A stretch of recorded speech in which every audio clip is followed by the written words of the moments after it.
fighters. 20 survivors are due to be freed from Gaza, and Israel will release Palestinian prisoners in return. Dr. Michal Steinman is from a medical centre which will receive some Israeli captives. We know they suffered from starvation, and the condition of the captivity are very difficult. So undoubtedly it's going to be one of our main issues here, and we are prepared for it. We have it, whatever it's needed. We're going to slowly building again their appetite and giving them whatever it's needed. And Donald Trump has claimed war is over as he heads to Egypt for a peace summit. The US president's also due to address the Israeli parliament. He says getting all sides to back his deal was a major achievement. This is the first time they've ever seen where everybody's unified, because as you know, we're going to Egypt after Israel, and we're going to meet all of the leaders of the very powerful and big countries and very rich countries. They're all into this deal. Everybody's into it. The police watchdog will look into the deaths of 2 children in Stafford after officers had previous contact with the family. A 43-year-old woman's being questioned on suspicion of murdering the girl and boy, who were aged 2 and 3. The Conservative leader's written to Sir Keir Starmer demanding answers about why a case against 2 alleged Chinese spies collapsed. Last week, the Director of Public Prosecutions says it was abandoned because evidence describing Beijing as a national security threat couldn't be obtained from Labour. Car manufacturers are going on trial over allegations their vehicle contained technology allowing them to cheat emissions tests. Around 1.6 million motorists are taking legal action. And Scotland are guaranteed at least a place in the World Cup playoffs. They were 2-1 winners against Belarus, while rivals Greece were beaten in Denmark. That's the latest. And encourage the radical left. I'm thinking of Antifa and other organisations like that. It directly threatens the safety of our elected officials and our campaigners. And frankly, in the wake of the Charlie Kirk murder, I think this is an absolute disgrace.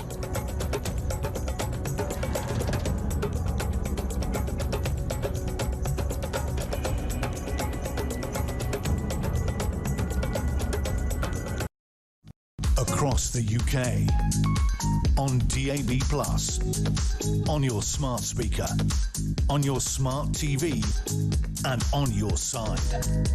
This is Talk.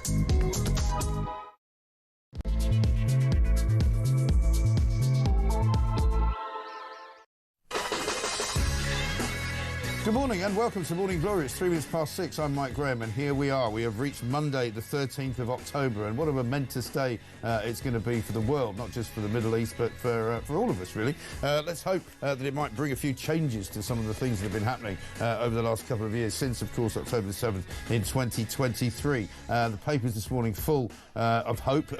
Hostages await a day of destiny, says the Daily Mail. Hopes and prayers for the hostages, says the Times. Historic summit to agree Gaza peace deal. Front page of the I newspaper. Hope amid the chaos in Gaza, says the Mirror, and the list goes on and on and on. As we are speaking to you, we're watching currently footage from Israel where the Israeli citizens are waiting patiently for the return of the hostages. It should be happening at some point over the next few hours. Red Cross vehicles are already moving into position to receive the 20 hostages still thought to be alive from Hamas. Hamas have been warned not to do any kind of celebratory type manoeuvrings, not to do anything like they've done before, the sort of macabre handing over of babies in coffins, all of that nasty, horrible, ghastly stuff that went on that we've seen before over the last couple of years. So we'll be tracking it for you. We don't know if it's going to happen during the show as we are talking now, between now and 10 o'clock, of course, but of course if it does, we will bring you everything we can from that, because of course some of the families still don't even know if their sons and daughters are actually still alive. Many of them are thought to be in a pretty poor condition.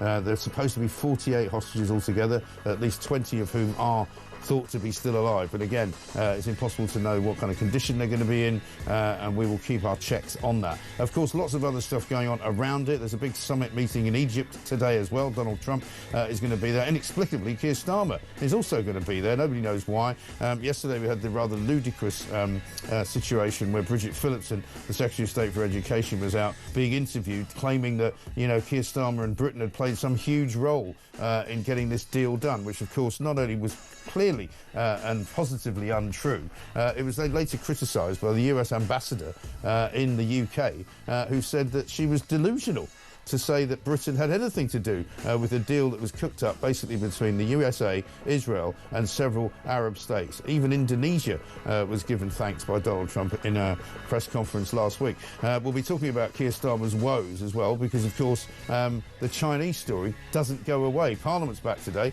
A lot of people calling for an emergency debate on what is going on with this China national security scandal. Emma Wolf is here with us. She'll help us talk through all of those stories. We've got much more to tell you about as well. 0344 499 1000. This is Morning Glory. Let's get it on.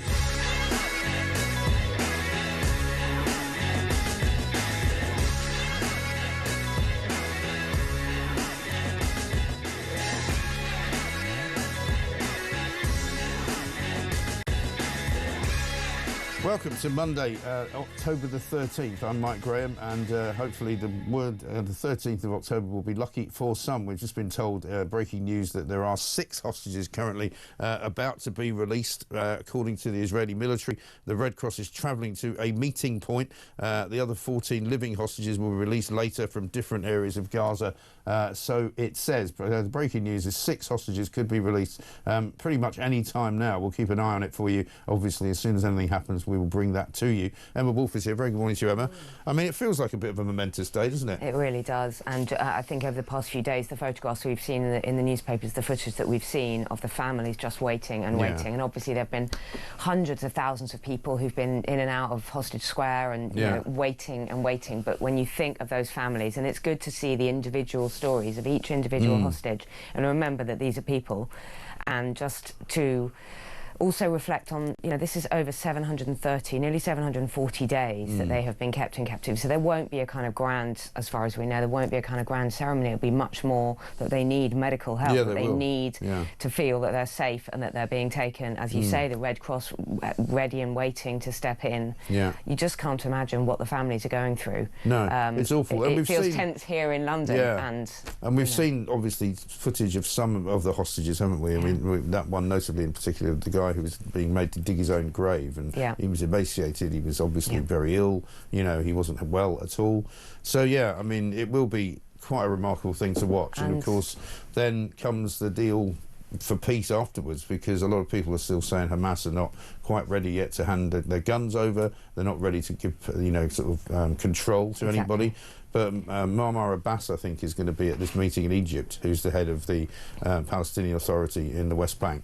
So they're talking to him, which presumably will be a bridge to whatever it is that they end up doing. Well, talking, I mean, what to Hamas are they ever really talking? There are so many unanswered questions, really, and I'm glad that they've gone ahead with this important part of the deal, but there are so many questions still to be answered in terms of what Hamas's plan is going forward. Are they really going to hand over governance of Gaza? Do we really believe them? Do we believe anything they say? Well, exactly right. And also, all of the hostages are coming out, but they're also being exchanged in a way for all of these prisoners. Thousands. I don't know exactly how many are coming from Israeli prisons, but you've got to remember the October 7th horror show, which was perpetrated by Hamas on Israel, was sort of constructed and was made by the architect of it, who was a former prisoner in an Israeli jail who was released back into Gaza, and he did nothing but then plot a dreadful terrorist attack. And it's worth it. I mean, the prisoner for hostage swap is worth it, but you have, exactly as you say, that could be up to 2,000, I think, Palestinian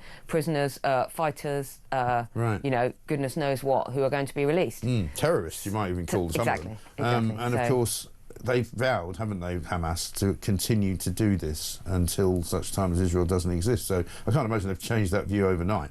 This hasn't solved the situation at all, but the important thing today, of course, is that those hostages are back with their families at some point in the very, very near future. And one also has to think about the abuse they've been through as well. It's not just the physical state of them, they've also endured kind of, you know, the kind of darkness and isolation and all of, plus the other abuse. Well, some of them won't have seen any daylight. Exactly. For 2 years, or two and a bit years. And the treatment by prison guards. Just awful, horrendous. Obviously, we've got a lot of clips to play. We've got lots to tell you about this morning. There's lots of other stories going on as well. Let's start off with Donald Trump, shall we? He says speaking on Air Force One, en route to Egypt. You know, I'm being a little cute. I don't think there's anything going to get me in heaven, okay? I really don't. I think I'm not maybe heaven bound. I may be in heaven right now as we fly in Air Force One. I'm not sure I'm going to be able to make heaven. But I've made life a lot better for a lot of people. I mean, he has made life a lot better for a lot of people, and this is where we move back into the sort of domestic sphere, because yesterday Bridget Phillipson was doing the morning round talking to various people. You see? From tragedy to farce, we come back to I mean, there is Trump, who I genuinely believe that, A, he should get the Nobel Peace Prize because he's done a heck of a lot more than other people who've been awarded it. Secondly, he's worked relentlessly for peace, and here we are now. You say what you like about Donald Trump. May not be your cup of tea, but we are at this stage now. And then we have, sorry, Mike, to interrupt. And then we come back here to Phillipson and Starmer and her delusionally. I mean, didn't Mike Huckabee do it beautifully? Well, only Americans can do it. He said, she's delusional. She can thank Donald Trump anytime, just to set the record straight. I mean... I know. It is delusional. Well, to be called delusional by the US ambassador to the UK when you're a sitting Minister of State, it's pretty embarrassing. I mean, for most people, that would be career-ending. If she really had any kind of cojones about her, she would just go, do you know what? I'm sorry they made me say that. They made me look stupid. I did look stupid. I should never have done it. Let's have a look at what she said. We have played a key role behind the scenes in shaping this. It's right that we do so because it's in all of our interest, including our own national interest, that we move to a lasting peace in the region.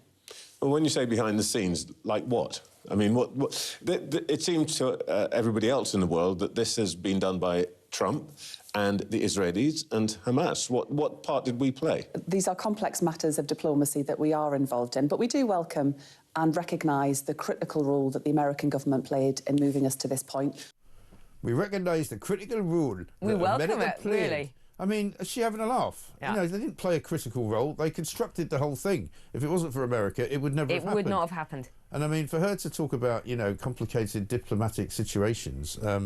she has no clue. And in fact, Starmer didn't help at all. No. Quite the opposite, some might say. Well, they actually said it. Marco Rubio said that by recognising Palestine as a state prematurely, they actually endangered the peace talks. Of course they did. And that's why when Donald Trump last week thanked a lot of different countries in the world, including Indonesia, he did not thank Britain, he did not thank France, he did not thank Canada, because they were the three countries driving this whole recognition of Palestine, and it wasn't helpful. It was not helpful. And actually, when Huckabee calls her delusional, he is, by extension, calling our Prime Minister delusional. And I'm embarrassed. The entire government. I'm embarrassed for Keir Starmer that he's rocking up in Egypt. I know. Or that he's rocked up in Egypt to be part of the peace summit when he has done nothing, in fact, put barriers in the way. Right. Well, let's look at Marco Rubio and see what he has to say. The talks with Hamas fell apart on the day Macron made the unilateral decision that he's going to recognize a Palestinian state. And then you have other people come forward, other countries say, well, if there's not a ceasefire by September, we're going to recognize a Palestinian state. Well, if I'm Hamas, I basically conclude, let's not do a ceasefire, because we can be rewarded and we can claim it as a victory. So those messages, while largely symbolic in their minds, actually have made it harder to get peace and harder to achieve a deal with Hamas. They feel emboldened. So that's it in black and white. Very, very stark, isn't it? They made it harder. Pretty unequivocal there. You know, what Britain did made it harder for peace to happen. On the day that France recognised Palestine, which I think was the day after the UK did, that was when Hamas broke off peace talks. Exactly. And Starmer did that pure and simply because of issues within his own party, because of a, you know, falling apart Labour Party and pressure on the left. Yes. And that is embarrassing. And meanwhile, we still had yet another pro-Palestine march this weekend, despite the fact that Shabana Mahmood said they were going to clamp down on it. Massive numbers of people wandering around shouting from the river to the sea, saying death to the IDF, you know, still all the same chants, still all the same behaviours, nothing changes. You'd think they would be so happy that they wouldn't march, or at least they would have a vigil, or maybe they would hold candles, or maybe they would do something slightly different. But no, it was the same hate-filled Saturday that we've been having for the last 2 years. But they did the same on the day of and the day after the mosque attack, the synagogue attack. So I mean, to expect respect from them them or even some acknowledgement of what's going on is a joke. And the fact that we cannot crack down on this, the fact that we cannot say, no, these marches, these demonstrations are not allowed anymore, well, no, all just shows the government to be utterly, utterly weak. All we get from the government is sort of pleading with people not to do it. Well, shows some humanity, and yet if one person with a Union Jack, or if Tommy Robinson even appears to show his face, that people are instantly carted off to prison. They can do what they want, but they don't crack down on these Palestinian marches. Absolutely not. And the Palestinian marches say they're going to carry on marching until such time as there's a free Palestine. Well, you know, they're on their way to getting a free Palestine. The question is whether you want Hamas to run it or not. Exactly. And actually, there are people out in the streets of Britain this weekend saying, you know, why can't Hamas run Palestine? You know, and they cannot acknowledge what Donald Trump has achieved. They cannot bear the fact that this has been brokered by Donald Trump. They cannot give credit to him for this. No, I know. It's appalling. I was watching Laura Kunsberg yesterday, Baroness Amos on. She was really struggling to even acknowledge that Donald Trump's role was anything but non-existent. It's absolutely ludicrous. It was laughable. Yes. Absolutely laughable. This one from Mark in Selby says, morning, Mike. Well done to Labour for their key role in the moon landings. Exactly. It was great. Absolutely right. Jane says this morning, Mike and Emma, why on earth is our cardboard cutout Prime Minister in the Middle East? Maybe he's moving there. We can only pray. And there should be a Nobel Prize for Donald Trump. I mean, it's just. I don't know how it's going to look out there in terms of who's going to be sitting at a table, but you can imagine that Starmer is not going to be high on President Trump's list of important people to talk to. Well, if Trump has anything to do with it, I hope that Starmer is right in the back row. You know, sitting at the back. Yeah. Because if he's sitting on the front row with Lady Victoria, trying to claim any kind of credit for this, it'd just be a total embarrassment. It will be, yeah. And Barry says this morning, Mike, the only reason I can think of why Starmer is going to Egypt is that they need someone to make the tea. Very possibly to make the tea, or he just doesn't like being in the UK, which we know, because there are looming questions on everything else. Well, let's look at that in a moment, because we're going to come back and talk about the Chinese story. That's on the front page of the Telegraph, you know, because Bridget Phillipson's basically been busy yesterday as well, trying to pin the blame on all the lawyers, saying they got it wrong. But basically, there's a real problem with China at the moment. Chinese debt trap threat to Britain is what it says on the front of the Telegraph. Keir Starmer has been warned that Britain is at risk of falling into a Chinese debt trap because of its dependence on borrowing from Beijing. So they're borrowing so much money from China that they're frightened to call them an enemy. And that's why the case was collapsed, right? And Jonathan Powell is now facing calls to resign, who's Keir Starmer's closest aide as the national security once again running the country chief, right? Similarly, they're allowing a huge super embassy to be built just across the street here, over by Tower Bridge, which is very conveniently placed between the City of London and Canary Wharf, the two main financial hubs of the city. People are worried it's going to be a spy centre, and yet Keir Starmer doesn't want to talk about it. He doesn't want to go there. He doesn't want to be here. So he's gone to Egypt. There are so many questions. What is going on with Labour? Not the UK, because that's not great, but the Labour relationship with Beijing. There are so many questions, and guess what? Starmer is not answering any of them. As you say, we've had the collapse of the spy case because we wouldn't designate Beijing or China to be a danger, to be a threat. And then we've got this looming super embassy. Apparently the cables might run literally under the City of London.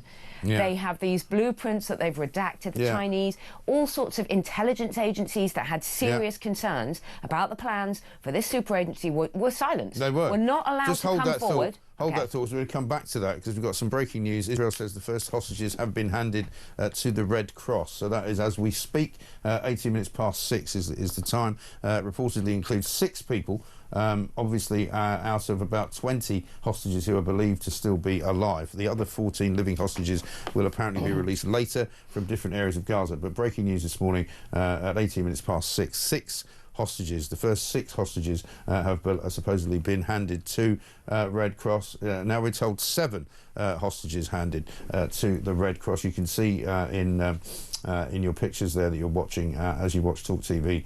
That's Hostage Square, where Israelis have gathered to celebrate the final return of these people who have been missing for, as you say, 756 days? Something like that. Absolutely dreadful situation, but a day of happiness and a day, as many people say, of hopes and prayers.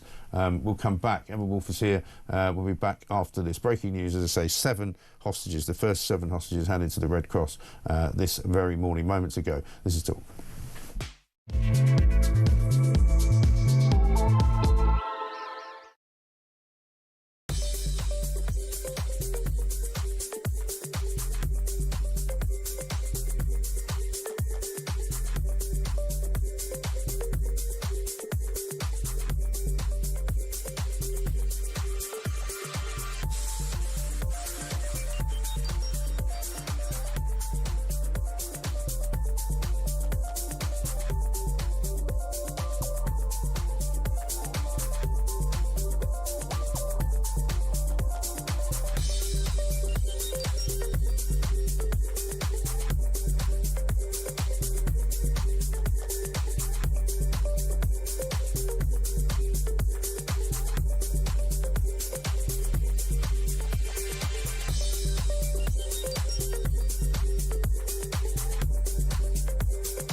None of my friends and family will go into Bournemouth anymore.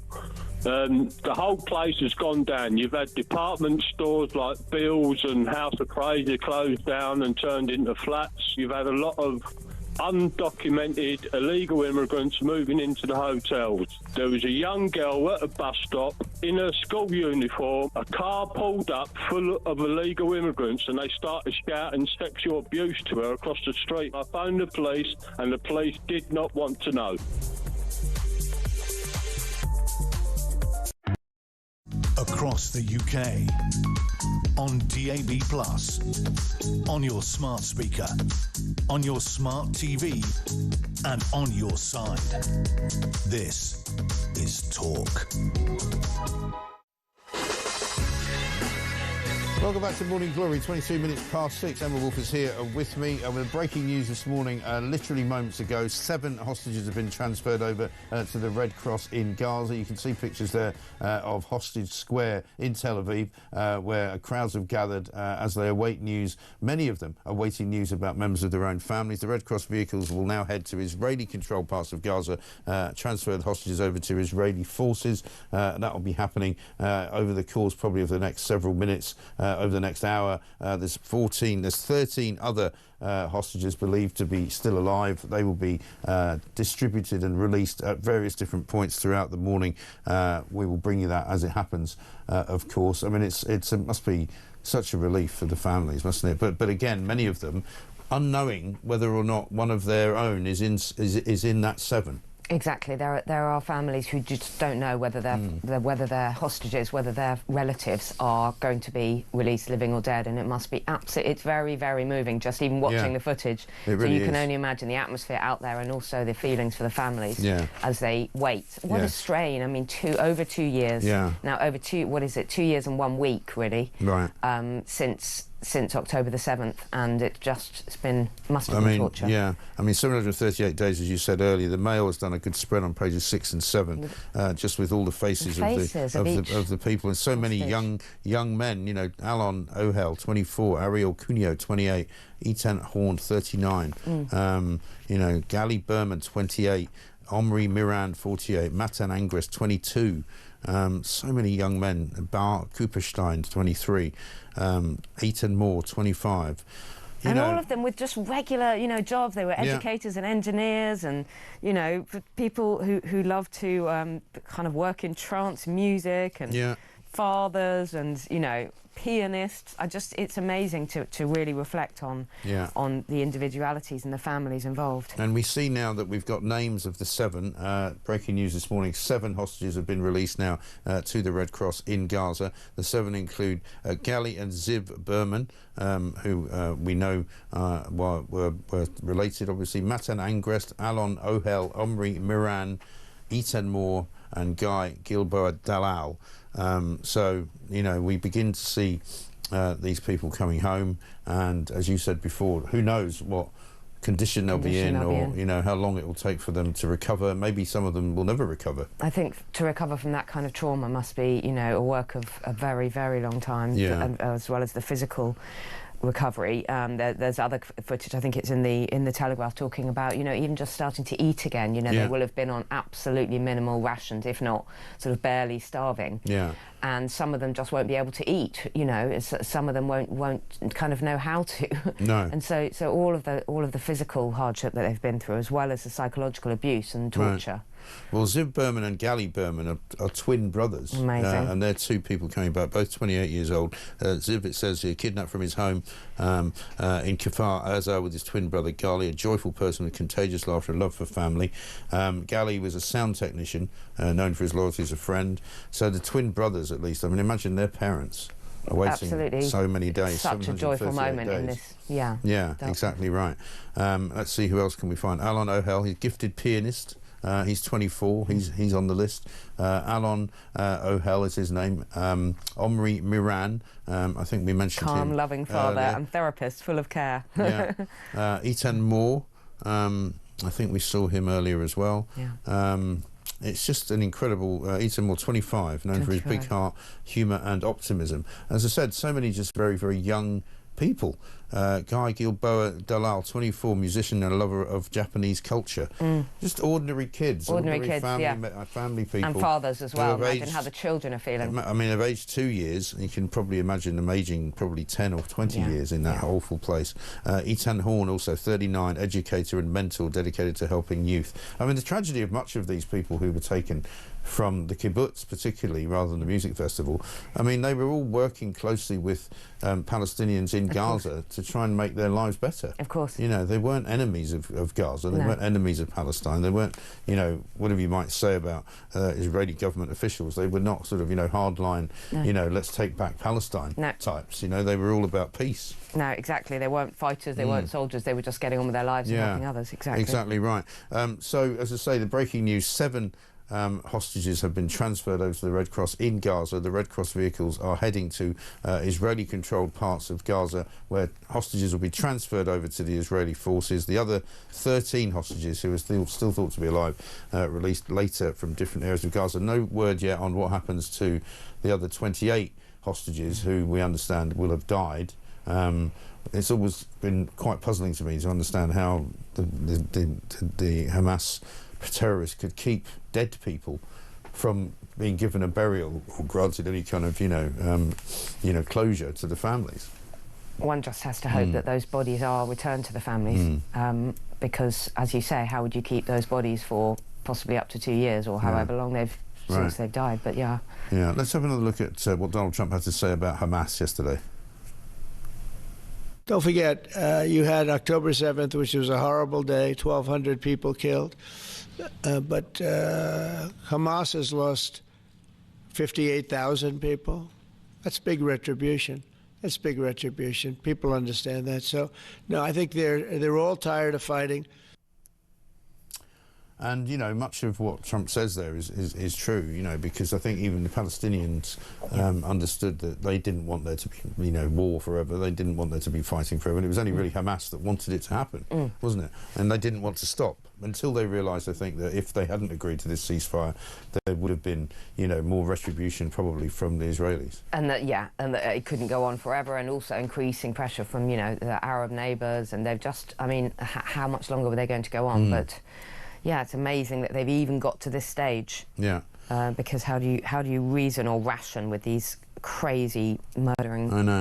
I don't know. Bullying terrorists. Beatrice in Dulwich says this morning, Mike, I have no real words for this day. I should feel joy and elation, but I think we should all hold our heads in shame. We have allowed this government to ridicule us all. Shameful and disgusting. We don't deserve this country to be great anymore. I think a lot of people will feel like that. It is a kind of mixture, isn't it? You feel happy for the families, but it's kind of shameful that this went on for as long as it did. It is shameful, and it's such a small amount. I think that's also, you know, every single one of those lives matters, but 20 people, 20 families will be elated, and there's so much sadness and so much loss. Yeah.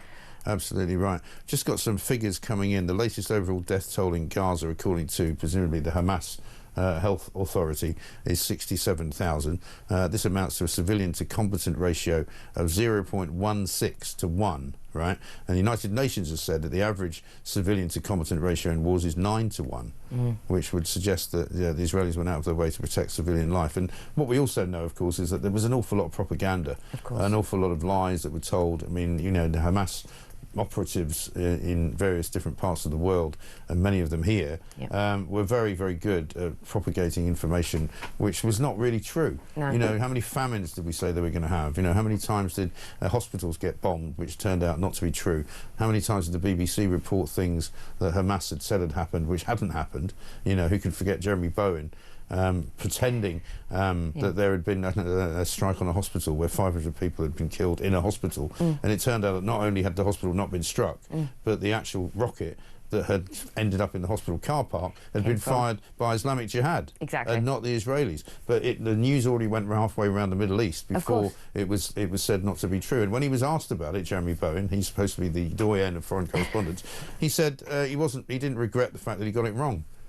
And you just kind of go, really? What, the facts don't matter at all? Yeah. And it's very difficult when you see a photograph that, you know, as you say, goes viral, goes around the world of a starving child. Yeah. But then we find out later that it's a child who's very sick with cancer, and this photo's been used and has been used for propaganda. Yeah. That kind of thing, it's extremely difficult to criticise.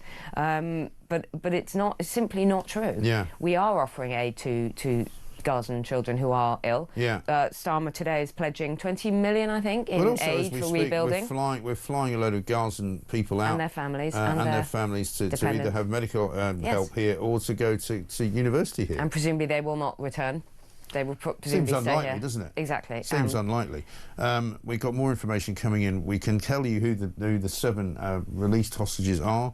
We gave their names earlier. The twin brothers, Gali and Ziv Berman, Matan Angrest, Alon Ohel, Omri Moran, Eitan Moore and Guy Gilboa Dalal, all relatively young men. They're going to be taken to a military base in southern Israel, where they will be reunited with their families. You can't really imagine what that's going to be like, can you? It's just I mean, for many of those people who probably thought they'd never see daylight again, never mind their families, you know? Yeah.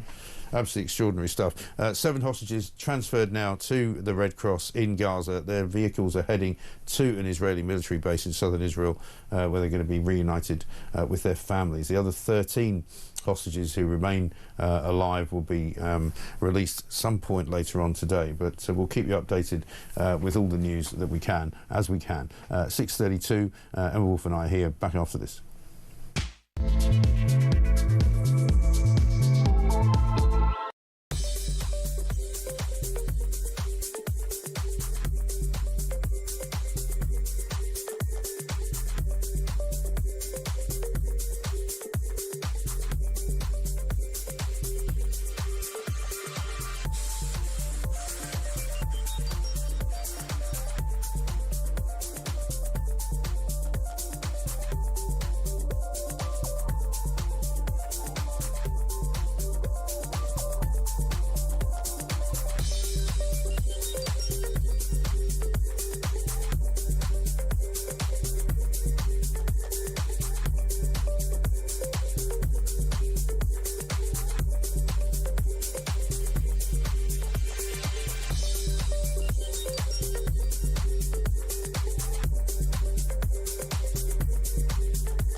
Across the UK, on DAB+, on your smart speaker, on your smart TV, and on your side. This is Talk.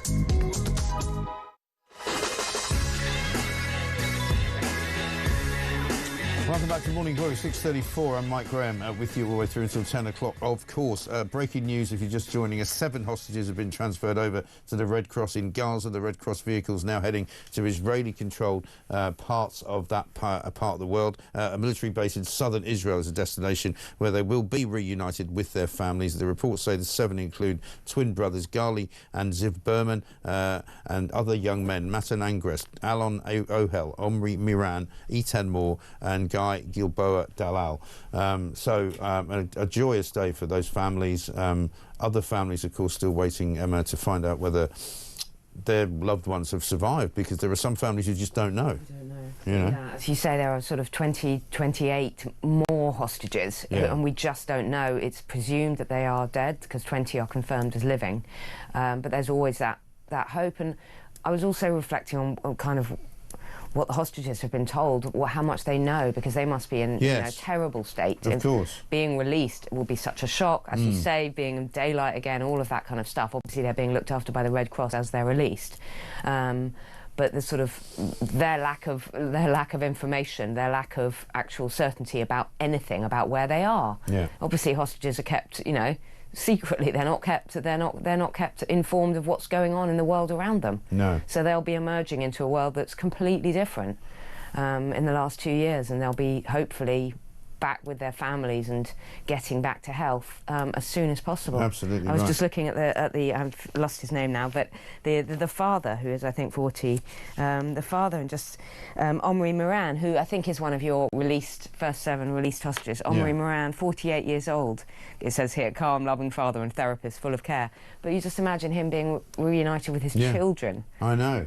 Well, the twin brothers possibly is going to be one of the most incredible stories, isn't it? You know, the two. Were they held together? Were they held separately? We just don't know. And one of the hostages who's now been released, we believe, Guy Gilboa Dalal, he's only found out about 2 weeks ago that his older brother survived the massacre in Nova. He didn't even know because they wouldn't tell him.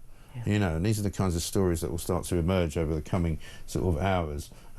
Exactly. Julie Hartley-Brewer put this out yesterday, thinking today of Harut Nimrodi, whose 18-year-old son Tamir was taken hostage on October the 7th. His name has been added to the list of those to be freed tomorrow, like today, but it's still not known if he's dead or alive. So, I mean, he's not in that first list of 7. Who can say whether he's going to be in the next list of 13? And if you're the parents of that young man, it must be just torture, mustn't it? Exactly, and you think about what happened on October the 7th and the chaos in which they were taken. They won't know exactly what's gone on and what happened to the people that they were with that day. Yeah.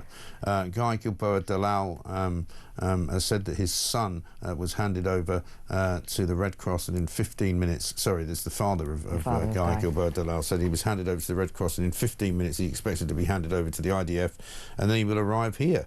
This is a dream come true. We are euphoric, very excited and dying to hug him. And this is he's 24 years old, musician and a lover of Japanese culture. Yeah, I mean, the parents must be in pieces, basically, because you would for your child. You would be. And also, imagine the different kinds of emotions, because as you see him for the first time, and he probably isn't going to look very well, because we saw I was listening to somebody talk over the weekend, when the first kind of tranche of hostages was released, I think it was a few months into the kidnapping, wasn't it? You know, they didn't look so bad as the ones who were released later, because obviously they'd been, you know, tortured and they'd been starved and they'd been, you know, living under horrible conditions for much longer. And so they took, and I think many of them are still recovering. And we saw again over the weekend people committing suicide, taking their own lives. For one reason or another, because either they lost a girlfriend in the massacre, or because they lost a child and they just couldn't go on. Yeah, exactly. It's just awful, isn't it?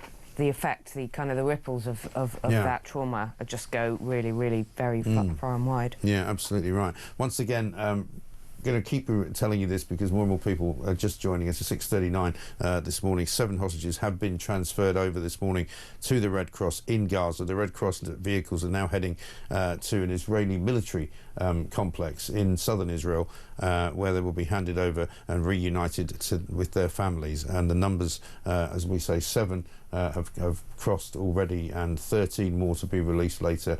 Crowds of people in Tel Aviv, in Hostage Square, sort of joining hands, singing, waving Israeli flags, you know, still looking kind of apprehensive though. Of course. You know, they're not checking for updates. I mean, they're celebrating because obviously it's a happy day, but it's also kind of a sad day, as Beatrice pointed out from Dulwich. You know, it is a kind of shameful day, because here we have, in fact, I'll show you this. How about this? This was yesterday, or over the weekend rather. A pro-Jewish protester in London was the one they arrested at the pro-Palestinian march. You know, there's people wandering around chanting for, you know, death to the IDF and, you know, take Israel back and give it back to Palestine. At this point of all times. Yeah, at this point of all times. And so the police decided to arrest a pro-Jewish demonstrator. Have a look at this. You're saying that I was breaching the peace. Forget the sign. Even before that, you said I was breaching the peace for standing with a sign that says "We stand with Britain's Jews." With in the middle a Manchester B signifying the murder of 2 people in a synagogue this week, and you're saying I'm breaching the peace and potentially a terrorist. It's a joke. It's a joke. Isn't it? Only following orders, I know. He's only following orders. I mean, is he really using those words? Of only following orders? Absolutely ridiculous. What orders is he following? Arrest somebody Jewish for holding a sign and let the people chanting for death to Jews walk free? Are those the orders? Well, we've had 2-tier policing. I mean, that is a joke. July 2024. That is a joke. Absolutely shocking. But I think it's shocking that these marches are still going on. Yeah. Still going ahead. I know. It is extraordinary. Talking about two-tier policing, actually, there is one story I'm going to mention to you, and this is unrelated, but it's about the Sun winning a victory on two-tier policing. This is a story on page 16 of the Sun. Yeah. They won a legal battle to reveal that a child rapist was also an asylum seeker. Amin Abedi Mofrad, 35 years old, was convicted of attacking a 15-year-old girl after throwing his coat over her head. He was sentenced to 3 years in prison. His lawyers argued that it would be prejudicial to reveal that he was an asylum seeker, and that basically it might make the jury's verdict worse if they knew that. But luckily a judge actually said, no, the Sun's right, and we need to know that this man's an asylum seeker. He was living at the Holiday Inn Express in Oxford when he committed the attack, right? And no wonder people are so worried about these asylum hotels all over the country. And we've had months and months and months of actually peaceful demonstrations or gatherings outside these hotels saying this is not safe within our communities. This is not what we want. And it is not allowed. We're not allowed to say this, but it's fine. We see in all the papers constantly, you can brand Nigel Farage far right and racist. You can say what you want, but if you even try to release the details about someone's ethnicity or about the crimes or about what conditions they're living in this country, i.e. as an asylum seeker, then that's not allowed. That's covered up. You can't know that. He was convicted of rape and sexual assault last week. Right, and he's from Iran. He was convicted of 11 assault offences in Germany between 2013 and 2019 before he came here. And we know that the proportion of these sex attacks, of these kind of aggressive attacks, is higher amongst these communities. And people say, oh, but there are plenty of white British paedophile rapists. Yes, of course, no one is saying that they have imported this problem, but amongst these asylum seekers, young men, predominantly young men who are coming to this country, the proportion of these crimes is a lot higher. Yeah, it is, and there's black and white evidence for that. Totally. Just some more breaking news for you. As I say, reports now that 7 hostages have been transferred over to the Red Cross in Gaza after 738 days in captivity. The Red Cross vehicle's heading now to southern Israel, where the families will be reunited with the hostages. Other 13 hostages to be released later on today from different areas of Gaza. And as we said earlier, the people that we know of who are being released, the 7 include 2 twin brothers, Gali and Ziv Berman, who were held, we think separately, we're not sure, Masen Angrest, Alon Ohel, Omri Miran, Eitan Moore and Guy Gilboa Dalal, whose father has already spoken and said how elated they are. They can't wait to hug their son after 738 days in the tunnel underneath Gaza in darkness. Mostly, probably without very much food, without very much water, and certainly likely to have been tortured at some point or other. It's a remarkable day. Later on today, of course, there is a peace summit going on in Egypt. Donald Trump will be there. The leader of the Palestinian Authority, Mohammed Abbas, he's also going to be there. Keir Starmer will also be tagging along. And Macron We're not as quite well. sure. Macron, no doubt, as well. It'll be interesting to see as it moves on. I mean, I think Trump is expected to arrive a few hours after the hostages are released. He's going to be arriving in Egypt, obviously leading this summit, and should be taking so much credit for where we are right now. Well, everybody's sensible. I mean, we've even got, I don't know if we've got it yet, but there's even footage, believe it or not, where we've gone full circle of Hillary Clinton actually saying that this is all down to Trump. Wow. So if she's saying it, you know, my goodness me, the idea that nobody else will say it is extraordinary. We'll try and find that for you. But it's coming up to very nearly 7:15. Emma Wolf is here. This is pretty much the only story in town at the moment, so forgive us if we're not running you through every single story that's in the papers. There's lots of them, by the way, which we'll get through during the course of the show. Richard Tice joining me at the top of the 7 hour as well. We'll be back with more from Israel after this.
troops have come out just a couple days ago, so it is effectively free now, would you? Yeah, it is, but obviously the original whole land, even where Israel is now, that was all Palestine's land anyways, so you want the land back. Right, okay, so where are those Jews going to go? Where they came from. They went to Palestine. They were somewhere else before. I'm not too educated on the history. I'm not too educated on the history. So you're happy for the Jews to be removed from Israel? Very happy for that to happen. Okay, and how would you want that to happen? God knows, innit? I don't really know.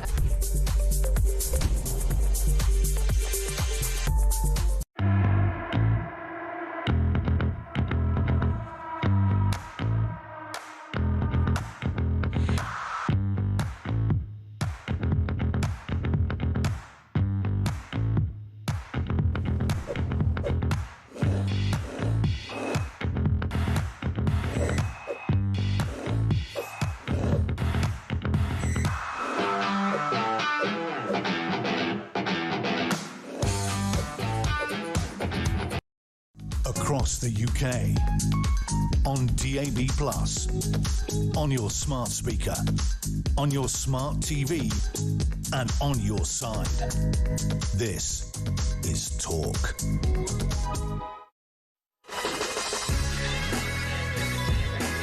Welcome back to Morning Glory, 6:48. I'm Mike Graham with you all the way through, of course, until 10 o'clock. ITV were doing a piece about conkers while the hostages were being released, says Jane. Yeah, well, I can't understand why that is the case. The BBC actually have yet to do a news alert on the fact that the hostages have been released, even though Sky have done one. Most big major organisations have as well.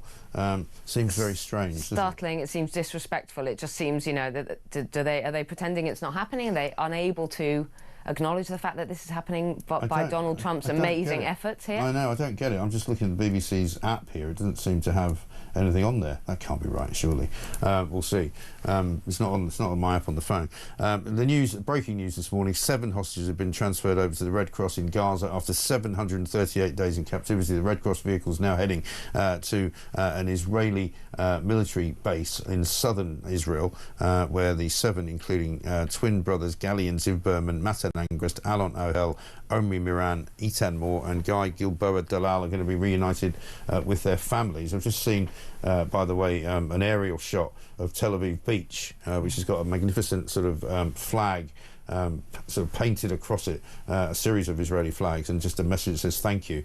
And the idea is that Donald Trump will see it as he's flying in for this, or flying over for this meeting in Egypt. Well, if you can't celebrate his efforts, you know, there's something very, very wrong with you. Yeah. Really. And there will be really people this morning. There will be people this morning who will not be celebrating there it. Are many people. I mean, what do you think all these protesters all over London and actually all over the world were out doing yesterday? They were denying the facts and just... Yeah.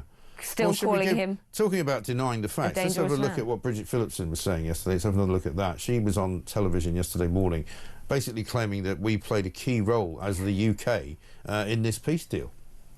We have played a key role behind the scenes in shaping this. It's right that we do so because it's in all of our interest, including our own national interest, that we move to a lasting peace in the region.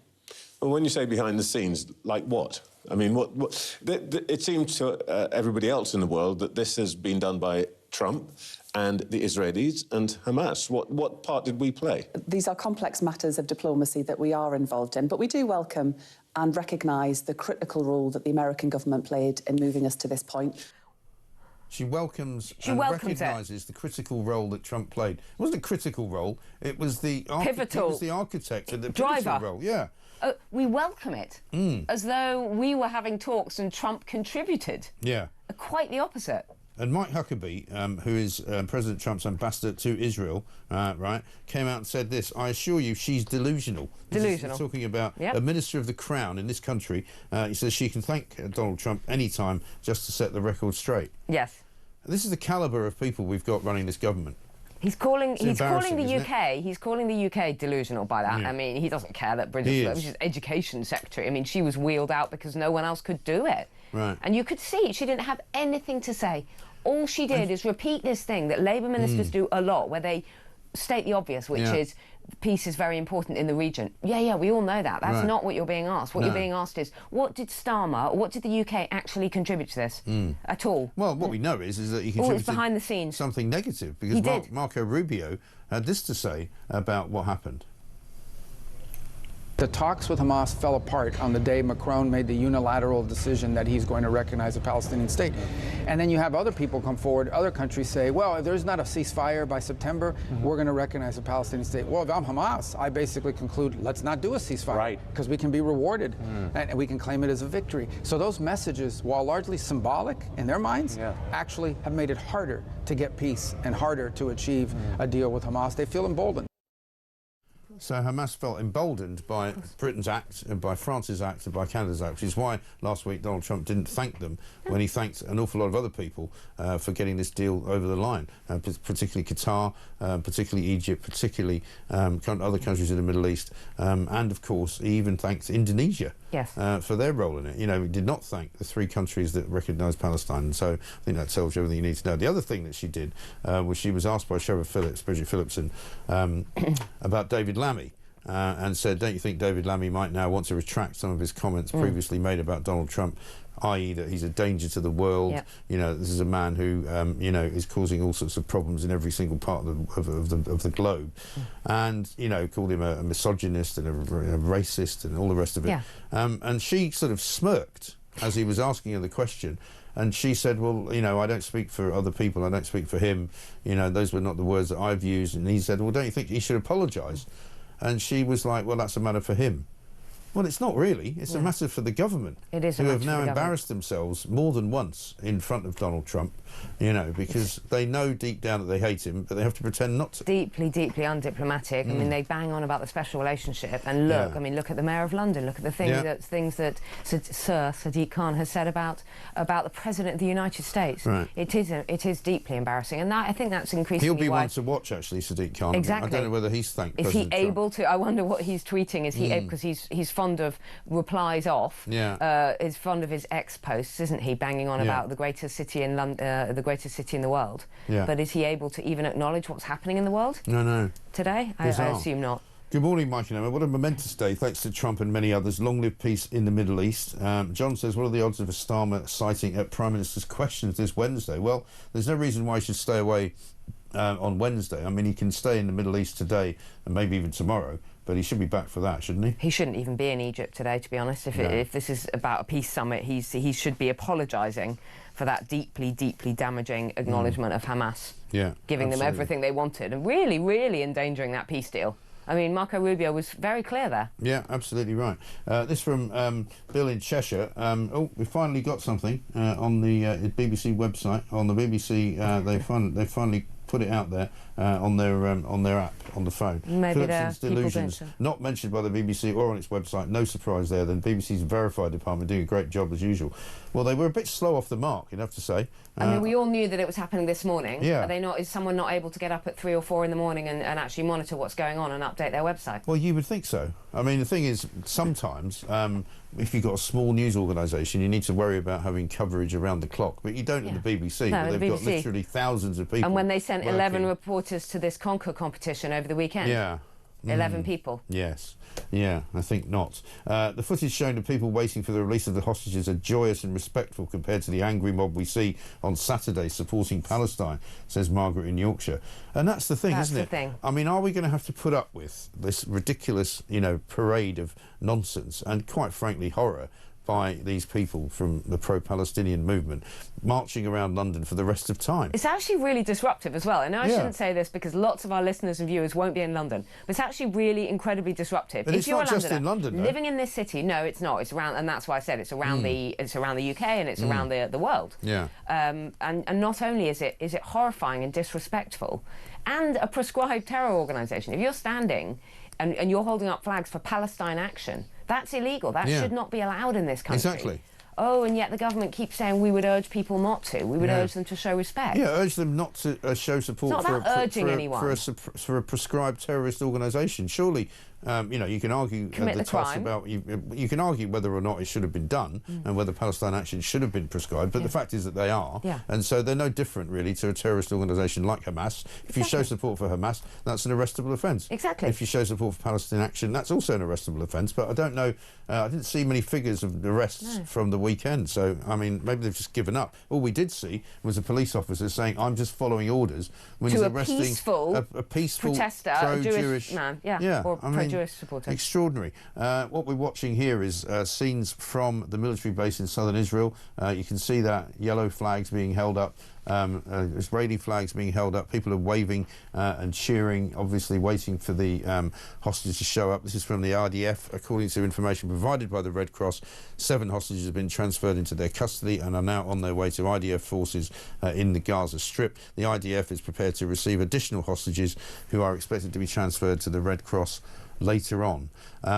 So it's a moving story, obviously, but a lot of joy in the state of Israel this morning. And the logistics are interesting as well. I mean, they've waited a long time. They've waited a long time, and one wonders, people are being released, as you say, in different locations. Yeah. One wonders whether the families know where to go, you know, where they should be for their hostage. It's just it must be a very, very complex operation.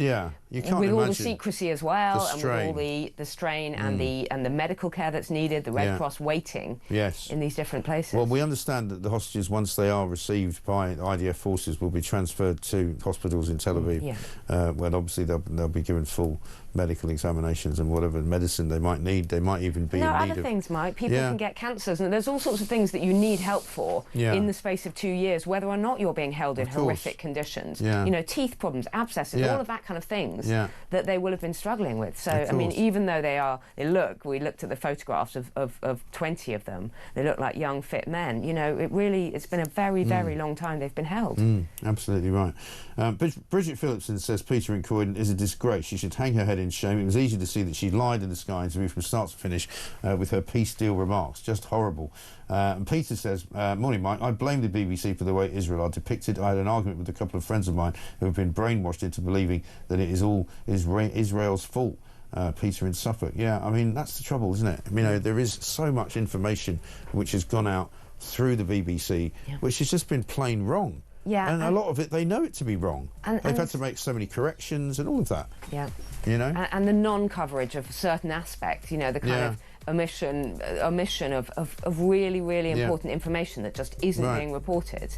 You don't see much on the BBC this morning about Palestinians being executed by Hamas, which is what was happening yesterday in Gaza. But we will bring you more on this. Emma, thank you very much indeed for being here. Very important morning here on Talk. We'll keep you informed with all of the news that's coming out of Israel and everything else that's going on, of course, here in this country as well. Richard Tice joining us next, Deputy Leader of Reform. We'll get his view on what's going on this morning and much else besides. This is Talk.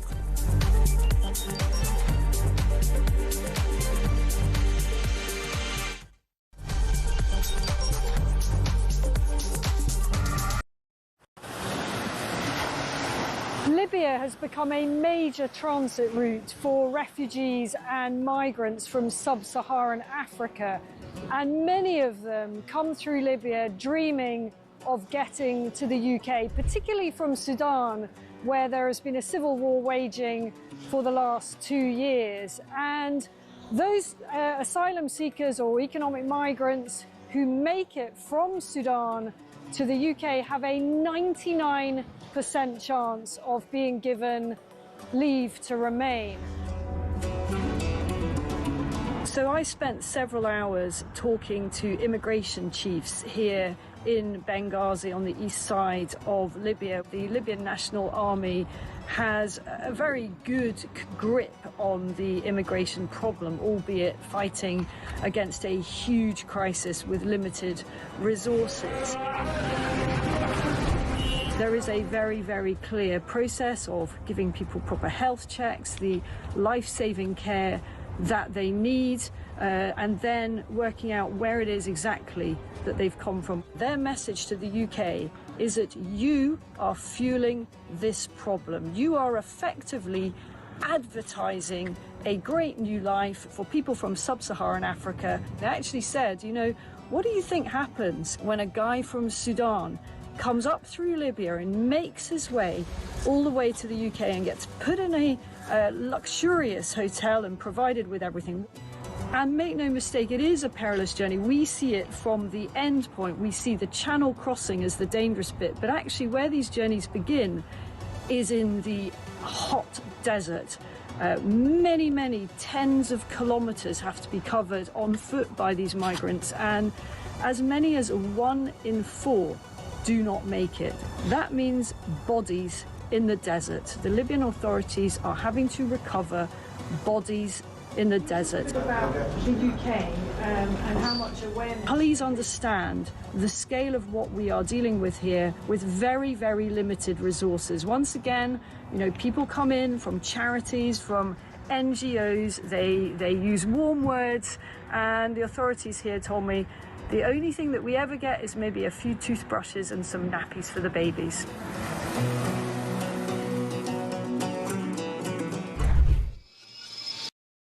Across the UK, on DAB+, on your smart speaker, on your smart TV, and on your side. This is Talk.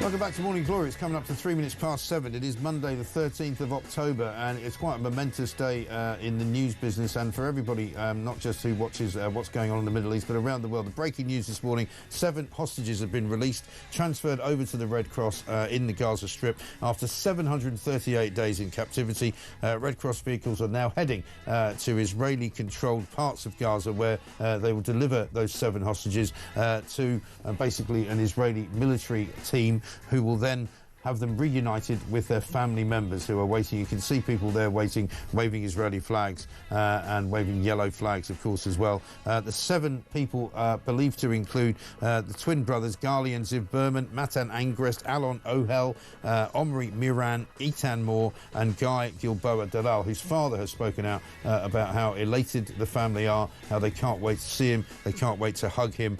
We are probably minutes away, very possibly, certainly the next hour, away from possibly seeing the sight of those hostages meeting with their families. We don't know whether we'll be allowed to see exactly when that happens, but certainly the hostages will be taken as well to Tel Aviv, where they will be medically examined in hospitals there, because after 738 days in captivity, clearly they're going to have quite a few health problems. But a fairly joyous day, you'd have to say, for an awful lot of people in Israel who've been waiting for this for more than 2 years, since that terrible, horrific attack on October the 7th, 2023, where more than 1,200 Israelis were killed and over 250 people were taken hostage.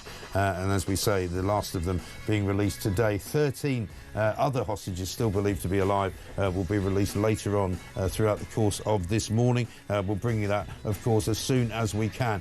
In other news, Bridget Phillipson's taking a lot of flack this morning after standing up yesterday in various television interviews and claiming that Britain played a key role in this peace deal. It turns out that Mike Huckabee, who's the US ambassador to Israel, called it delusional. And in fact, Marco Rubio, the Secretary of State for the United States of America, said basically that by recognising a Palestinian state, Keir Starmer and Emmanuel Macron and Mark Carney from Canada actually harmed the peace negotiations. And on the day that France recognised Palestine, which was the day after, I think, the UK did it, Hamas actually broke off peace negotiations because they realised there was no point in having them. 0344 499 1000. Richard Tice coming up in a moment. We'll get his view on what Keir Starmer is even doing over in Egypt. He's gone over to take part in a peace summit with Donald Trump, who's on his way there now. Obviously, Starmer wants to be part of it, but does Trump actually have any role for him? There he is, coming off a plane, wearing his trademark dark blue suit, dark blue jacket, dark blue shirt, and presumably a pair of Lord Alley's plimsolls. It's 5 minutes past 7. This is Morning Glory. Let's get it on.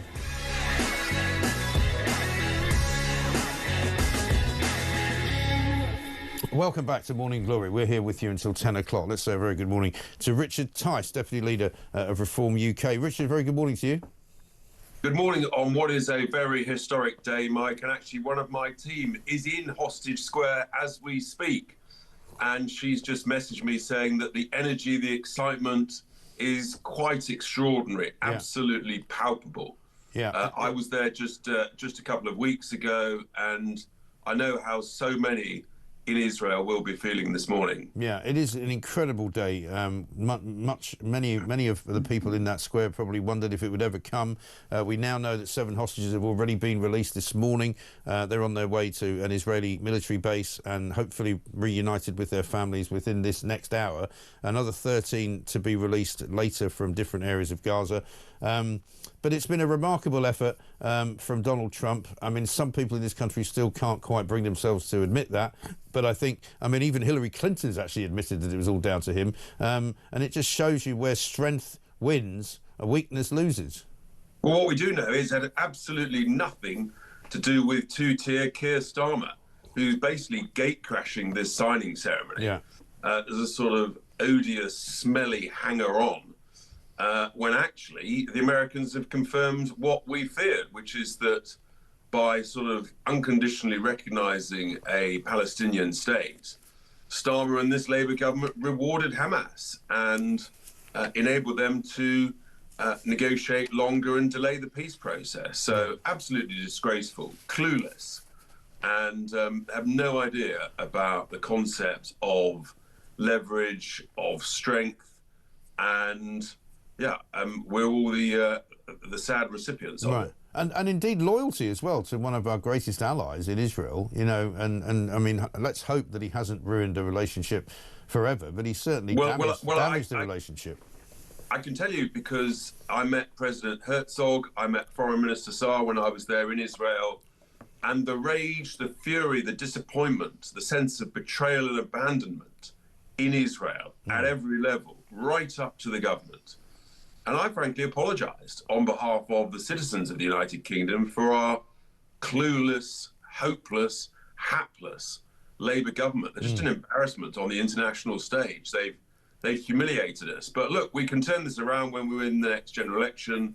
Of that, I've no doubt. And Israel is enormously grateful for the support that they've received from Reform UK. Well, it's very interesting as to how it's now still possible for people to march around London, as they did on Saturday, another massive march in favour of a Palestinian state. The people organising it say we're not going to stop until Palestine is free. Well, you know, I thought the government was going to clamp down on this kind of behaviour, and instead what we saw on Saturday was they arrested a pro-Jewish protester, and believe it or not, the guy who arrested him said, "I'm just following orders." Let's be absolutely clear. These protesters have now exposed themselves for who they really are. They are deep anti-Semites. They are anti-Semitic to their core. That is the only reason they're going on these marches. Now that we've got a peace deal, there's a ceasefire in place. There is every likelihood that it is going to last. There'll be some hiccups. And instead of being grateful and celebrating, these protesters basically they don't really want that. They don't care about the hostages or peace. All they care about is being able to promote the destruction, the genocidal destruction of the whole of Israel. And they're deeply anti-Semitic, and everybody should be under no illusion about that. And they expose themselves for who they are. I've said since day one that's where this is going. And I'm afraid these protests will not stop from here on. Just you wait and see. No, I don't think they will either, because I don't think the government's got the stomach to stop them. They make a lot of noise. Shabana Mahmood said she was going to bring in new rules and new laws which would help the police to prevent these marches from going ahead. But I saw no evidence of it on Saturday. No evidence whatsoever. And the police on the front line, as was just confirmed there in your clip, are just following orders. And if you've got weak leadership at the top of the Met that is gutless and unprepared to do the right thing, which is to ban them on the basis that they incite hatred and anti-Semitism, and therefore they've got the existing legislation to do that, then we end up where we are. And if you create a vacuum, then bad people will fill it, and that's what's happened here. And as far as just some of the other domestic stories I just want to run through quickly with you are concerned, a lot of people worried about what this situation is with China. you know, the national security advisor to the Prime Minister, Jonathan Powell, facing calls to resign after it would appear that he certainly had some influence or other over whether or not this case went ahead in the courts, where 2 spies were supposedly going to be prosecuted by the CPS. The CPS have said, more or less without being asked, that they were obstructed by Downing Street from getting information which would have helped their case. We're now being told that probably the green light is going to be given to the Chinese super embassy, which is going to be built just across the river here by Tower Bridge. You know, why are Labour so keen to cuddle up to China? Could it be because they borrowed so much money from them? Well, it is extraordinary. Parliament returns today, and I suspect that there will be a debate this afternoon about this shocking Chinese spying scandal and what is clear interference from elements of the government and its advisors to stop this case. And I fear that when I asked a question of the security minister some 3 weeks ago in the House, I think he inadvertently misled Parliament when he said there's been no interference. All the information now confirms that there has been. It all seems to revolve around the National Security Advisor, Jonathan Powell. This is the same bloke, by the way, who was instrumental in negotiating to give away, at vast expense, one of our most valuable strategic assets, our own freehold, called the Chagos Islands. Yeah. I mean, you have to wonder whose side this bloke's on. Yeah. Well, do you know, I was reading a piece as I was coming into work this morning in, I think it's the Telegraph, the shadowy cabal of people running this country, of whom Jonathan Powell is one. But guess what? They say Keir Starmer isn't one of them. So Keir Starmer's not even in charge of the country anymore. I don't think he's been in charge for some time. I mean, he's just sort of puppet at the top, and his strings are being pulled. I mean, but it's really, really serious. Yeah. And you have got this spying scandal. China's basically been given a green light to spy sort of willy-nilly in the UK because this government won't declare them as a national security threat. And we've got to stop this. And as for this super embassy, I mean, it's just an appalling concept. Right in the heart of the City of London, enormous embassy where the plans, they redact, they delete what goes on in some of the rooms, in the dungeons, in the basement levels. Well, you don't have to be a rocket scientist to work out what might be going on in those rooms that they don't want anybody to know about. No, exactly right. And as somebody pointed out over the weekend, you know, it's strategically placed between Canary Wharf and the City of London, the two kind of financial hubs of the country. And all manner of stuff could be, you know, intercepted, if you like, simply by, hacking into the sort of cables and all sorts of other things. The whole thing is utterly absurd and should just be stopped. Yeah. It really is. And you have to wonder why this government is kowtowing so much to China. They are a clear national security threat. We know that. And they're also a major economic threat. And you only have to look at the preponderance of the BYD electric vehicles, vastly subsidized by the Chinese state. Good pieces of kit, of course, but you'd expect that when they're being produced at such huge subsidies, with their very cheap energy, by the way, produced by coal-fired power stations, no less. I mean, the irony of China using coal to make cheap electricity to sell us electric cars, wind turbines and solar panels so that we can have expensive electricity and destroy our jobs, our industries and our economy. I mean, the utter stupidity of Boris Johnson, the Tory government that imposed net stupid zero, and this government led by the zealot-like Ed Miliband at Desnes in progressing this net zero madness. I mean, you've now got Boris Johnson, by the way, who's confessed. Yes, he's admitted his sins about net zero and said that he went too far, too fast. Thanks, Boris. Tell that to the hundreds of thousands of jobs that he's destroyed. Yeah, I know, exactly right. Let's have a quick look at Bridget Phillipson. This is what she had to say to Laura Kuenssberg yesterday about Jonathan Powell's involvement. What I can say today, to be absolutely clear, is that he was not involved in the substance of the case and discussions around that, or the evidence connected to the case. I can give you that reassurance. He did not have those conversations around the substance or the evidence of the case. These are matters for the relevant authorities, the Crown Prosecution Service, and they date back to 2023. It's a very curious way to deny a story, isn't it? What does she mean, the substance of the case? Let me tell you what she was doing. She was dancing around the whole issue.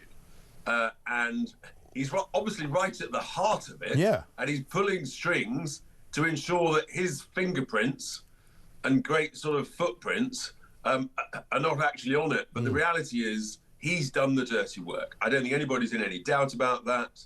And as for this sort of ludicrous suggestion from the Prime Minister, oh, well, this is what was the position because it was under the Tory government. Well, yeah, under the Tory government, you had the then Security Minister, Tom Tugendhat, describe China as a security threat. Yeah. You had our both domestic and foreign intelligence agencies, MI5 and MI6, on numerous occasions described China as a security threat to the prosperity of this country. So, yeah, when you actually look back then, all the evidence was there. The truth is that this government have deliberately refused to assist the Crown Prosecution Service when asked to do. They have directly interfered and destroyed this case. No ifs, no buts. No, exactly right. And their MO now seems to be to just come up with some kind of legal speak for denying something. So, for example, using phrases like, they weren't involved in the material aspects of the case.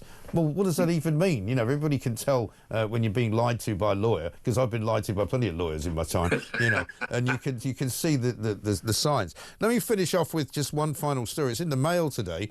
Terrible story about George Finch, the young council leader for Reform, who was apparently branded a racist and a fascist during a street assault on Friday night, attacked in his hometown, according to Nigel Farage, because basically Keir Starmer has been responsible for ratcheting up hatred against members of Reform. This is appalling. George Finch is the leader of Warwickshire County Council. He's doing a great job. And yes, he was attacked on Friday night. And regrettably, we are seeing a number of incidents. We've had a street stall attacked. When I was at an event last Thursday evening, some raving nutter tried to get past my security guard to get to me in the green room. This has all been given licence by the Prime Minister when he stood up at that conference speech and when he said words are not enough. We must take up arms and action. And he basically, he gave licence to violent idiots and lunatics to come after Reform. And there has been a significant ratcheting up of the abuse and the just the sort of the actions of some complete morons. And you know, we are genuinely very, very worried about it. And mercifully, George Finch is okay, but this is on the Prime Minister absolutely directly, and other cabinet members who made a deliberate, conscious decision to accuse us of all sorts of ridiculous things. They've all given licence to these nutters, and we're not going to let them get away with it or shy away from it. Richard, good to see you. Thanks very much indeed. Richard Tice there talking about the growing threat from, as he puts it, crazy people, nutters, who have been given kind of carte blanche, if you like, by the Labour government, who say he should rise up and fight against people like Reform. Well, that's not a message that a Prime Minister of this country or any country should be giving to people in the wake of that terrible murder up in Manchester, in the wake of the killing of Charlie Kirk in the United States of America for disagreeing with the people who shot him. You know, this is not the time to be doing that. The breaking news this morning, though, for all of you who are just joining us, is that 7 hostages have now been transferred over to the Red Cross in Gaza after 738 days in captivity. Red Cross vehicles heading now to an Israeli military facility in southern Israel. The other 13 hostages will be released, we understand, later on today from different areas of Gaza. And we'll be going live to Hostage Square in Tel Aviv coming up next. We're going to be talking to Elon Levy, former Israeli government spokesperson and host of Israel State of a Nation podcast. This is Morning Glory.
There's a bloke by the name of Stuart Jeffrey, and that's him there. Of course, he's wearing the Palestinian scarf. Absolutely have to wear that. Do you know what he was after? He wanted basically the pardoning of all 17th century witches. Oh, yes. And I don't quite know why he wants that from the Green Party, but he's the leader of Maidstone Borough Council. He's written to Shabana Mahmood, the Home Secretary, requesting legislation to pardon women executed under the Witchcraft Act of 1562. Good priorities. So he's got his real priorities there, right?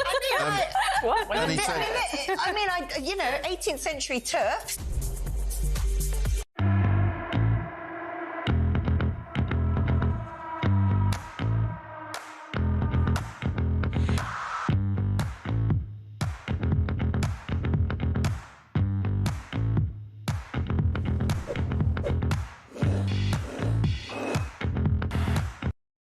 Across the UK, on DAB+, on your smart speaker, on your smart TV, and on your side. This is Talk. Welcome back to Morning Glory, 7:24. I'm Mike Graham, with you all the way through until 10 o'clock. The breaking news this morning, that 7 hostages have been transferred over to the Red Cross in Gaza after 738 days in captivity. Red Cross vehicles now heading to Israeli-controlled areas and an Israeli military base in southern Israel, where basically they will be transferred. They will meet up with their families and they will be transferred to hospitals in Tel Aviv. Other 13 hostages released later from different areas of Gaza. Carol says, Mike, what a joyous day for the hostages, the Jewish people and most of the rest of the world. Thank goodness for President Donald Trump. What disgraceful, embarrassing behaviour from our incompetent government trying to accept some responsibility for this great achievement. Phillipson's interview was a lie, and Starmer's wheeling his way into the talks in Israel is completely unwelcome. They have no shame. How can they be allowed to continue to destroy our country and reputation? Stop the madness. Have a great day. Well, he's off to Egypt for the talks. President Trump due to be there as well. I think he's on his way to Tel Aviv as we speak too. Let's go live now to Hostage Square in Tel Aviv. Elon Levy is there, former Israeli government spokesperson and host of Israel State of a Nation podcast. Elon, a very good morning to you. An excellent morning to you, Mike. Yes, fantastic to see you there. Fantastic to see the people there celebrating finally some news that they've been waiting for 738 days. Tell us a little bit about the atmosphere there. Everyone here is one big blubbering mess. The square has been packed since before dawn. Israelis have been up all night waiting for the hostages to come home. And we're swinging between cheering for joy, spontaneous singing, and people really crying their hearts out. For 2 years, Israelis have been waiting to see the hostages return. There's a big whoop behind me. Let's see what's happening now. We know that 7 have been released back to the IDF. We're expecting another 13 live hostages. You're on TV. Yeah. 13 live hostages are going to be released in the course of the day, and we're expecting bodies as well. So it's going to be a very difficult day of mixed emotions. It really is, because we understand that some of the families are not sure whether their loved ones are still alive. They're not sure which, which group they will be in, if you like. Well, Hamas has given a list of the 20 hostages it says are alive, and that ratifies Israel's assessments based on its intelligence. 20 of the hostages are alive. Another 28 were murdered in captivity or on the day they were abducted, and Hamas took their bodies. Hamas is going to claim it doesn't know where some of the bodies are. The families fear it's going to try to hold on to some of those hostages as bargaining chips for the next war. It's going to be a very difficult process ahead. But right now, the families are about to see the hostages. We've had a really incredible development. Some of the hostages who are still in Hamas captivity have been allowed to have FaceTime calls with their families. So they're getting images of them speaking to their families from inside Hamas captivity. A day of incredibly intense emotions. Let's remember, President Trump is landing in just a few hours to speak in the Knesset. And tonight is the 2-year anniversary, according to the Israeli calendar. What are we seeing behind us now?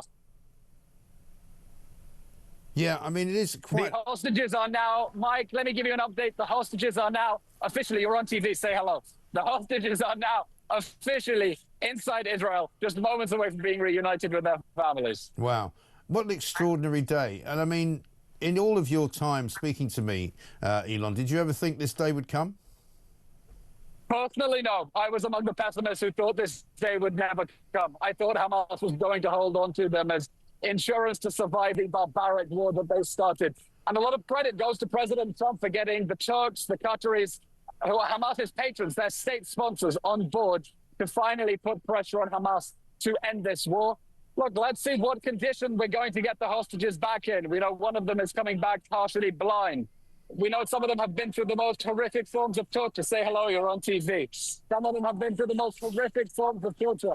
But the important thing is they're alive and they're being reunited with their families. Yes. And I guess they're going to be going to hospitals, I think, in Tel Aviv shortly after meeting their families to be examined and to be treated. I mean, you've seen other hostages being released. It's not an easy time for them, is it? Because we can't expect them to be in anything other than pretty poor health. Right. They have been 2 years of being held in the most horrific conditions, underground, starved, tortured, abused. Many haven't seen sunlight in over 700 days. They get an initial medical check in the field. Then they're going to be taken to a nearby military base where they'll be able to freshen up. And then they will be put on helicopters and taken to hospitals around the country. And I expect that very soon we will see a helicopter passing right above this square to a nearby hospital in Tel Aviv, which will be an incredibly moving moment for the crowd here to see a helicopter with hostages right above our heads. And what has it been like for you in Israel? Because ever since, from before October the 7th, 2023, I mean, you've been bombarded with rockets every single day coming in from Gaza. I mean, since the ceasefire kicked in, has that stopped? On TV. The ceasefire has come into effect, and I have to say, long before the ceasefire came into effect, Israel did a bloody good job of destroying Hamas's missile capabilities. If on October 7th, Hamas fired 7,000 missiles, 5,000 missiles at Israel. On the 2-year anniversary, they were barely able to muster one. So the fighting has stopped. There are no more missiles, but we know that Israel is still surrounded by enemies that want to destroy it. There are still the Houthis in Yemen. Their slogan is officially death to Israel, curse the Jews. They still have ballistic missiles. And so just because the war on the Gaza front is over for now, it doesn't mean peace is breaking out in the Middle East. Israel is still surrounded by really barbarian terrorist armies that still want to destroy and murder everyone in this square and everyone in the country. And as far as the peace summit is concerned in Egypt, we understand Mohammed Abbas is going to be there from the Palestinian Authority. What's he going to be saying about taking over the West Bank and possibly Gaza? And how do you keep Hamas out of the way? Well, I have no idea what he's planning. The fact is that half of Gaza is still governed by Hamas. The Hamas terror state is still standing at the end of this war. It is refusing to disarm. It is refusing to demilitarize. It is refusing to de-radicalize. And that puts the future of the Trump peace plan in doubt. We're getting the hostages out. That's critical. But let's be in no doubt. Until Hamas lays down its arms, until those tunnels are destroyed, this crisis isn't really over. And that's why we need global pressure now on Hamas to see the full implementation of the Trump peace plan. Everyone in this square wants this to be the last Gaza war. But if Hamas is not disarmed, there will be a next Gaza war. It will be worse, and nobody wants that. No. And as far as Hamas and their sort of manpower is concerned, I mean, do they still have as many people fighting on their behalf? Do they still have as many leaders in Gaza as they did have? Yeah, Israel eliminated the entire top brass of the Hamas leadership. But they still have soldiers. Look, we know over 20,000 Hamas terrorists have been killed, but they're recruiting. What Hamas did was it hijacked aid trucks sent by, thank you, the British government, hijacked aid trucks, sold it, raised money, and used it to recruit new soldiers, including child soldiers. So Hamas is now showing a real show of force. It's cracking down on the streets. It has been executing opponents on the streets of Gaza. It has no intention of giving up power. It is intending to reinforce its authoritarian terror state inside the Gaza Strip and to survive this war that it started in anticipation of the next one. That can't happen. Pressure now. If Keir Starmer does one thing in Egypt, beyond being there to cheerlead, it is to join the efforts to pressure Hamas to lay down its arms so we can finally put this conflict behind us. Well, Marco Rubio says, as the Secretary of State, that the recognition of Palestine by Keir Starmer and by Emmanuel Macron, by Mark Carney, actually, you know, almost derailed the peace talks. And so, you know, up until now, Keir Starmer hasn't really done anybody any favours in Israel. No, Keir Starmer, Mark Carney, Emmanuel Macron did worse than not contribute to the peace process. They actively sabotaged it at just a time that we needed pressure on Hamas to come out with its arms above its head and surrender. They were giving Hamas a reward for the October 7th massacre. And Starmer can't say he wasn't warned. Hamas had said a recognition of a non-existent Palestinian state is one of the fruits of the October 7th massacre. We can't get out of this war with Hamas feeling vindicated by the decision to go to war, thinking it was a good decision all along to burn people alive in their homes, to take hostages, to conduct the most horrific atrocities at a music festival, and then to wage that war from civilian clothes under civilian buildings. That's what recognition of a Palestinian state does. It tells Hamas, good job, we're going to give you a reward. So I think this is a moment for a lot of introspection, or should be for a lot of Western leaders. What was Trump able to do right by putting pressure on Hamas? And if we can't help, how at least do we get out of the way and stop causing more damage? Yeah. That would be good. Just as we speak, Elon, we're seeing some hostage, the vehicles containing the hostages just driving through from the Gaza Strip, presumably to the southern Israeli military base. The 7 hostages believed to be inside 3 cars, I think, hopefully very, very soon reunited with their loved ones. It's quite a remarkable thing to see. It really is. It is a historic day. And everyone in this country is going to remember exactly where they were as the news came out that the living nightmare we have been enduring for the last 2 years is coming to an end. Yeah. Elon Levy, thank you. The crowd is cheering behind me. Yeah, they can see the cars. That's the update. That's brilliant. But long may you continue to cheer. Elon Levy, thank you very much indeed, and thank you so much for being with us on such an incredible day. Former Israeli government spokesman live in Hostage Square, Tel Aviv there, saying people are very emotional, spontaneous singing going on, hugging, crying, laughing. It's just a remarkable day. We're expecting a Trump speech at the Knesset in Israel this morning at around about 8 a.m. That will be within the next half an hour or so. Coming next, we're going to talk to Matt Wilkinson, royal editor of The Sun. There's a lot of other stories going on today. We are obviously very, very much focused on the 7 hostages who have been transferred over to the Red Cross in Gaza. We just saw them being moved in cars, 3 cars by the looks of it, going through what looks like rubble-strewn streets, taking them out of Gaza into the safety of Israel and into the bosom of their families. 13 further hostages will be released later on. But a very ecstatic scene there in Hostage Square in Israel, and who can blame them? Donald Trump speaking around about 8 o'clock, we believe, from the Knesset in Israel. It's a remarkable day. It's a very emotional day. This, of course, is Talk. We'll be back after this.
across the UK, on DAB+, on your smart speaker, on your smart TV, and on your side.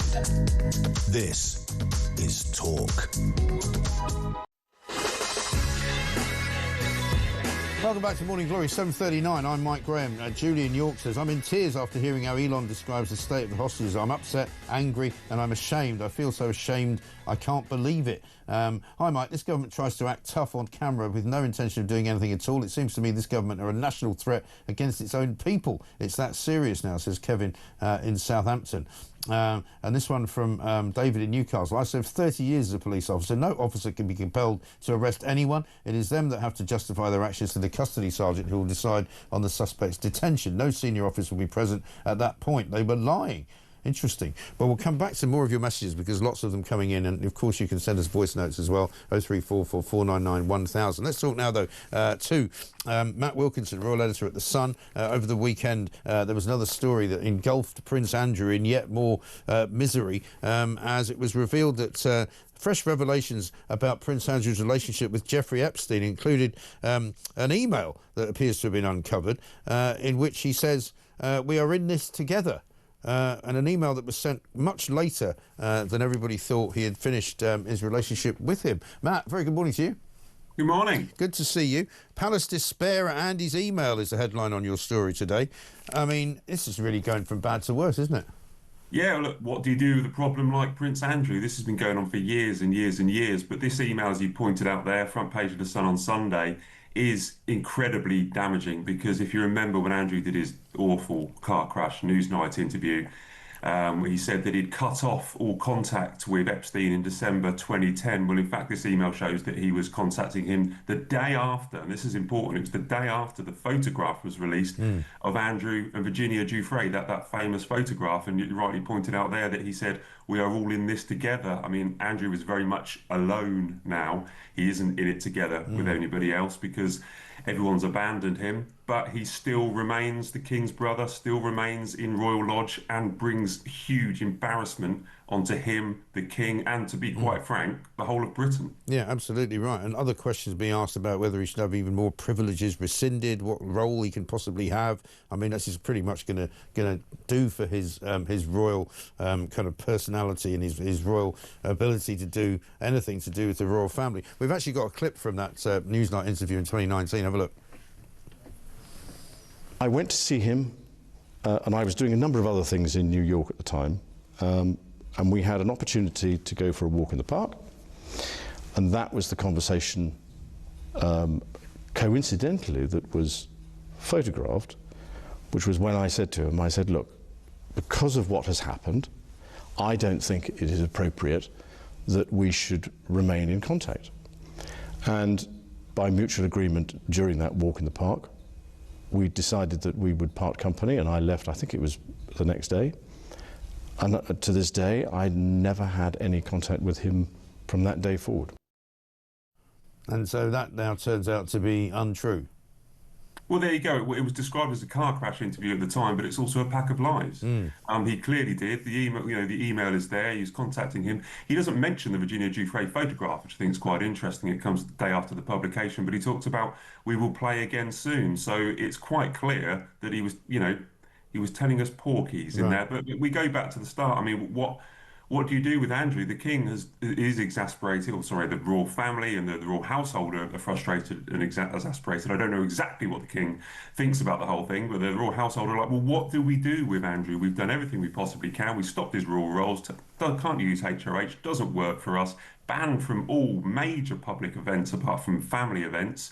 He can't be kicked out of Royal Lodge because he's got a cast iron lease with the Crown Estate. So what on earth do? You're going to laugh, or your viewers might laugh at this. They'll be spitting out their cornflakes, but they're relying on his better judgment. They're relying on Andrew to do the right thing. But we know from that interview that his best judgment, his description of what the honourable thing to do is does not always align with public opinion. No, exactly right. Just break off for a moment as we're watching the screen there. It looks like Air Force One landing at Ben Gurion Airport as we speak right now, coming into Tel Aviv as well, where he's going to be addressing the Knesset, which is of course the Israeli Parliament. The Air Force One just landing there, live pictures coming in from Israel just as we speak.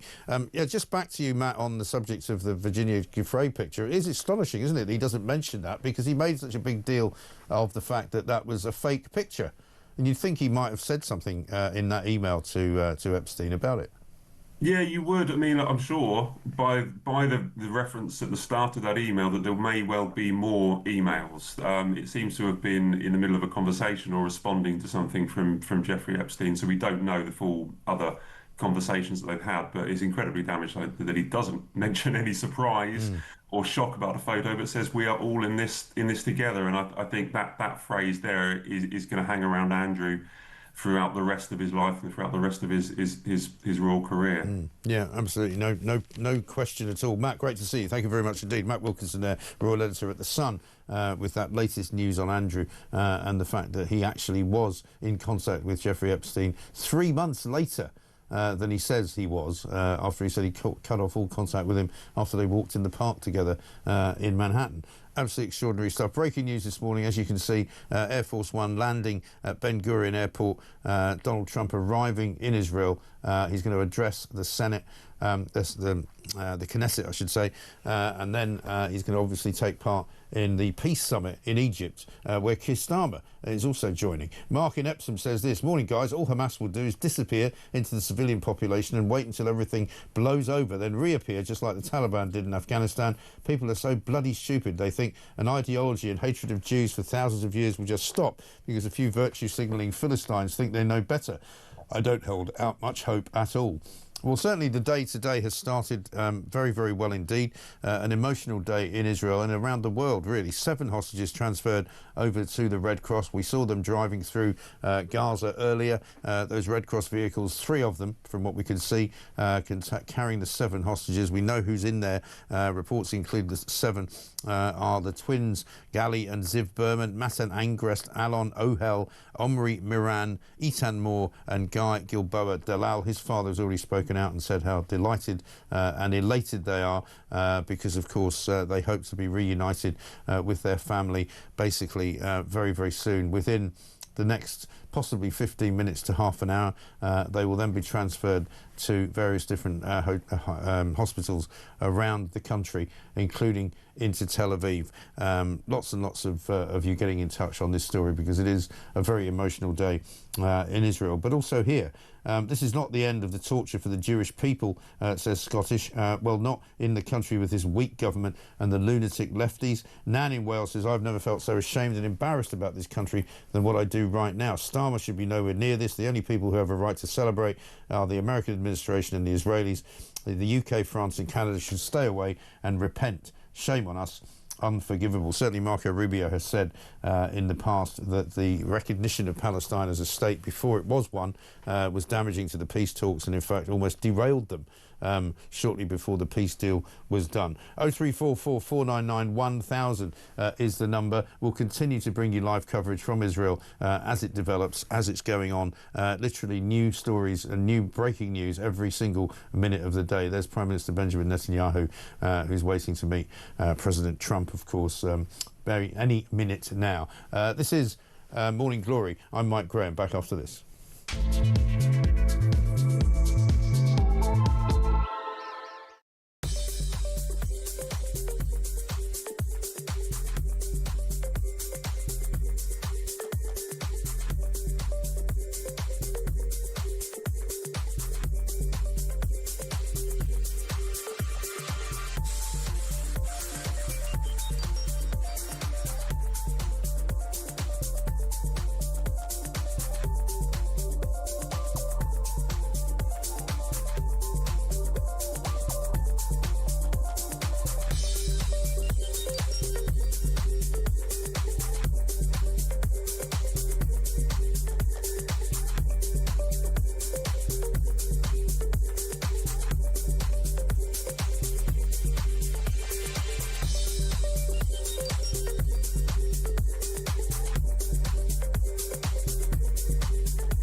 Sicko Watkins, throat slashed by lag in jail. Monster murdered. No one's going to mourn his passing. Although something of a headache, you could argue, for the prison authorities, this shouldn't be happening on their watch. Let's remember that Ian Watkins was serving 35 years for child sex offences, including the attempted rape of a baby. Now, me personally, I'm not going to lose any sleep over the fact that this person is no longer alive. However, there is an issue regarding the fact that one inmate can kill another.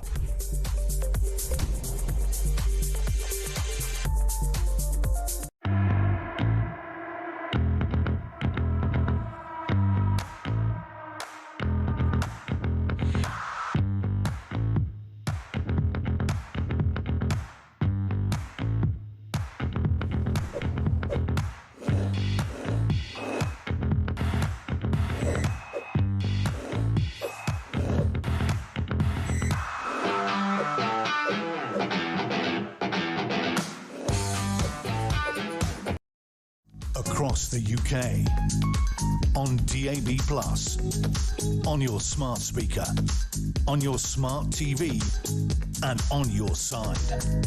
This is Talk.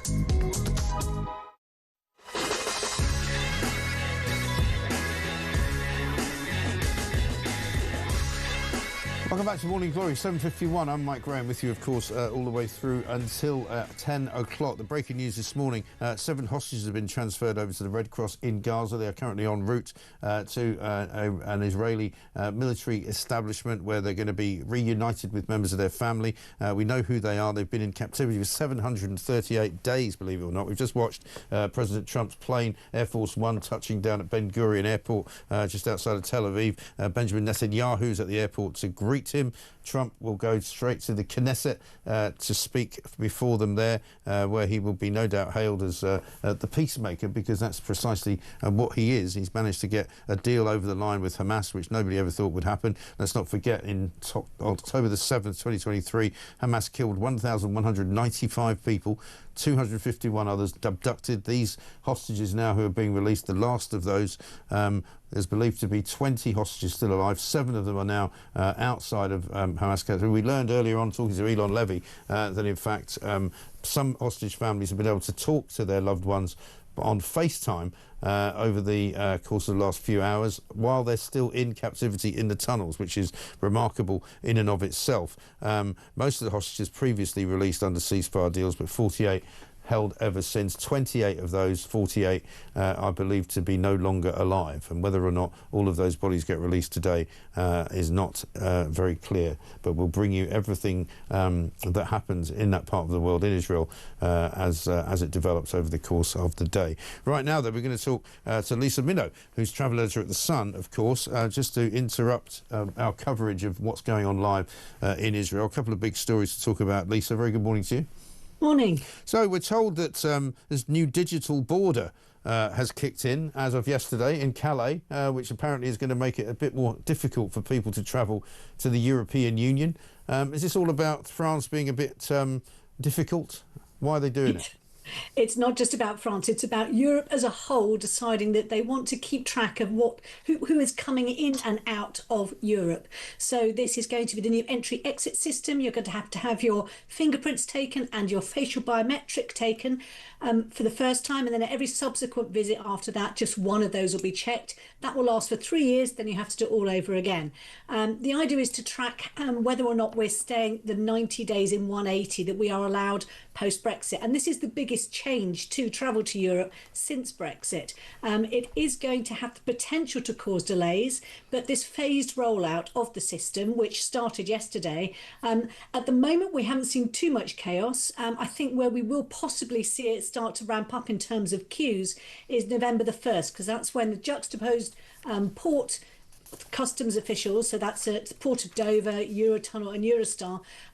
Port of Dover and Eurotunnel are aiming to go for November the 1st for all cars. At the moment, they're just checking coaches.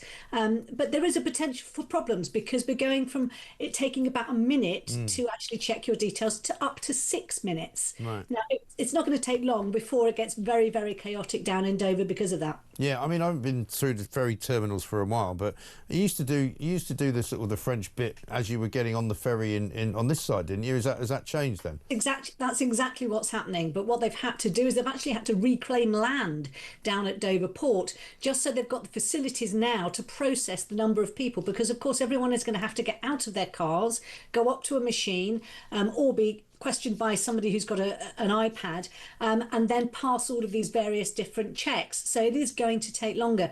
It launched yesterday. The likes of Luxembourg and Prague have said that they're ready from day one at all of their points of entry. It's not that difficult. They're very small countries. There were problems yesterday at Prague Airport. They weren't actually using the machines. They were using the biometrics via customs officers, and the waits were up to 90 minutes. There have been warnings that the delays could be up to 4 hours, but I think that would only ever really happen in peak seasons. So next time we could see some chaos, Christmas. So is all this about different airports around Europe as well? It's not just at Calais?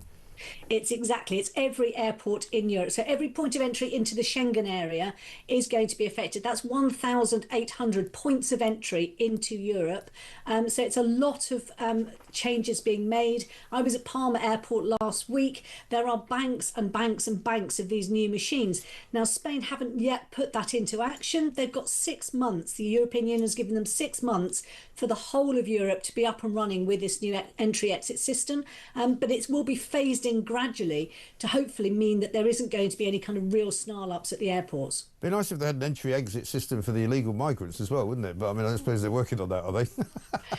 Yes, they're not so easy to take photographs of, I don't think. That's the problem. That's the problem. Let me just ask you about another story that's popped up this morning, because this has come out of the blue slightly. It's about the railways here. Tens of thousands of Network Rail staff are asking for a 4-day working week, along with £100 million worth of pay rises.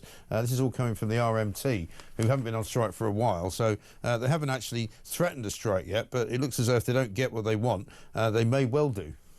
Yeah, I mean, this again it's the negotiation tactics we see all the time, isn't it? They're putting forward their point of view, what they would like to see happen, and then they're waiting to see what the reaction is. It's a test for the government, but because of course, the idea is now that we will have this, Great British Railways, everything will be renationalised gradually over the coming years, and it is a test to see just how far they will be able to go in terms of getting what the unions want for their members. Absolutely right. Lisa, good to see you. Thank you very much indeed. Lisa Minnow, travel editor at The Sun there. You can pick pictures now of Donald Trump debarking, or deplaning, as they say in common parlance nowadays. It's not quite the same as when everybody else does it, though. You're not waiting behind some bloke with a huge bag. He just walks off Air Force One. He's coming down the steps to be greeted by the Prime Minister of Israel, Benjamin Netanyahu, who's waiting for him, and also the President, Mr. Herzog, is also there, I believe. So lots and lots of handshaking going on. Donald Trump in Israel, where he's likely to be hailed as the peacemaker, the man who actually made this whole thing possible. And there he is talking to the Prime Minister, Benjamin Netanyahu. Lots of happy faces, lots of handshaking, lots of hugs going on as well. And Donald Trump will be addressing the Knesset later on this morning. We'll bring you that as well, of course. 0344 499 1000. Here's one from Mick in Wallington. It says, attention-seeking Starmer will probably produce a letter from his inside pocket inviting Hamas to the United Kingdom. Why the hell has Keir Starling gone to Israel? I hope they arrest him for supporting terrorism, says Robert. But he's gone to Egypt, I believe. I don't think he's actually in Israel, but we'll bring you updates on all of that. Good morning, Mike. One day soon, a person close to duplicitous Starmer will see the light and expose his squalid actions. Unlike Prince Andrew, Starmer will have nowhere to hide. Well, it's a very interesting day over in the Middle East because, of course, with the breaking news that 7 hostages have been transferred over to the Red Cross and they are currently en route to an Israeli military position in southern Israel, where they will be meeting their loved ones, where the hostage families will be reunited after all of this time. We've got the names. The 7 released so far include Gali and Ziv Berman, the twins who were taken hostage on October the 7th, 2023, Matan Angrest, Alon Ohel, Omri Miran, Aitan Moore and Guy Gilboa Dalal. all of those people going to be reunited with their families. We don't know yet what condition they're in, but as we say, they are literally being transported as we speak to an Israeli military facility. And pictures you can see there at Ben Gurion Airport, just outside of Tel Aviv, President Donald Trump having landed on Air Force One in Israel, and is speaking with the President of Israel and with the Prime Minister Benjamin Netanyahu. We've got lots more coming up in the next hour. We're going to be joined by Jonathan Conricus, former IDF spokesman. Isabel Oakeshott, Talk's international editor, is here as well. Keep your messages coming in. This is Talk. We'll be back after the news.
Your Majesty, Melania and I are deeply grateful to you and Queen Camilla for your extraordinary graciousness. And to William and Kate, thank you so much. It's been so great being with you today. Thank you very much. Appreciate it. It's a singular privilege to be the first American president welcomed here.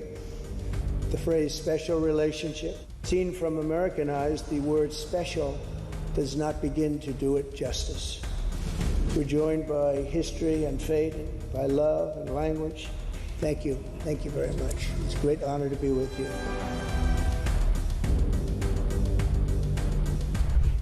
Security remains the cornerstone of this special relationship.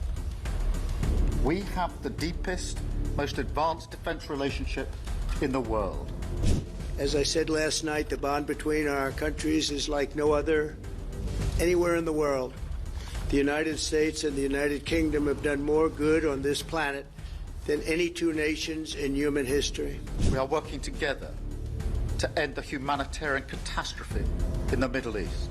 The one that I thought would be easiest would be because of my relationship with President Putin, but he's let me down. He's really let me down. Across the UK, on DAB+, on your smart speaker, on your smart TV, and on your side. This is Talk.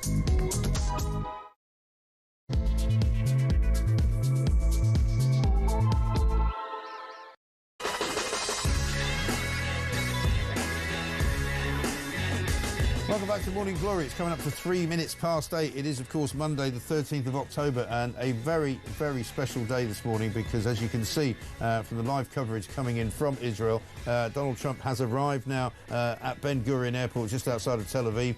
He's been greeted by Benjamin Netanyahu, the Israeli Prime Minister, on the moment that 7 hostages are literally about to arrive at an Israeli military facility in southern Israel, having been transported there by 3 Red Cross vehicles coming out of Gaza. The first of 20 hostages being released today back into the bosom of their families. Their families are waiting for them after 738 days in captivity. Absolutely extraordinary times. You can see there President Trump having just got off Air Force One, walking with Benjamin Netanyahu. He's going to be addressing the Knesset later on this morning, at which no doubt he will thank many of the people that you see in the picture. He will thank many of the countries in the Middle East before he goes off to Egypt to take part in a peace summit where for for some inexplicable reason, Keir Starmer is going to turn up as well to try and claim some kind of assistance in the deal. Bridget Phillipson, of course, came out yesterday and said that we had played a key role in getting this over the line. She was immediately contradicted by Mike Huckabee, the US ambassador to Israel, who called her delusional for saying such a thing. Marco Rubio, the Secretary of State for the United States, has also said that basically the recognition of Palestine by France, Canada and the UK was actually a setback to the peace deal that was being concentrated on with Hamas back then, a few weeks ago. And in fact, on the day that France recognised Palestine as a state, Rubio says that Hamas actually broke off the peace conversation. They broke off the negotiations and they said, we don't need to have any more of these because we will win and we will get some kind of reward for the October the 17th incursion and massacre in Israel on 2023 October the 7th. Absolutely extraordinary day today. Further 13 hostages should be released later on during the day. We'll bring you that as it happens as well. They're coming from different areas of Gaza. There are 28 hostage bodies which are due to be released as well. Nobody's entirely sure if that will all happen today. Certainly Hamas have said they may not know where every single one of the bodies is, and they may try to hold on to some of them. But as you can see, a momentous day for world peace, a momentous day for peace in the Middle East, a momentous day for Donald Trump as well, as he gets into his car to be driven to the Knesset, to the heart of Israeli's government. Of course, the Gaza peace deal underway and kind of unfolding, really, even as we speak. I'm Mike Graham. This is Morning Glory. Let's get it on.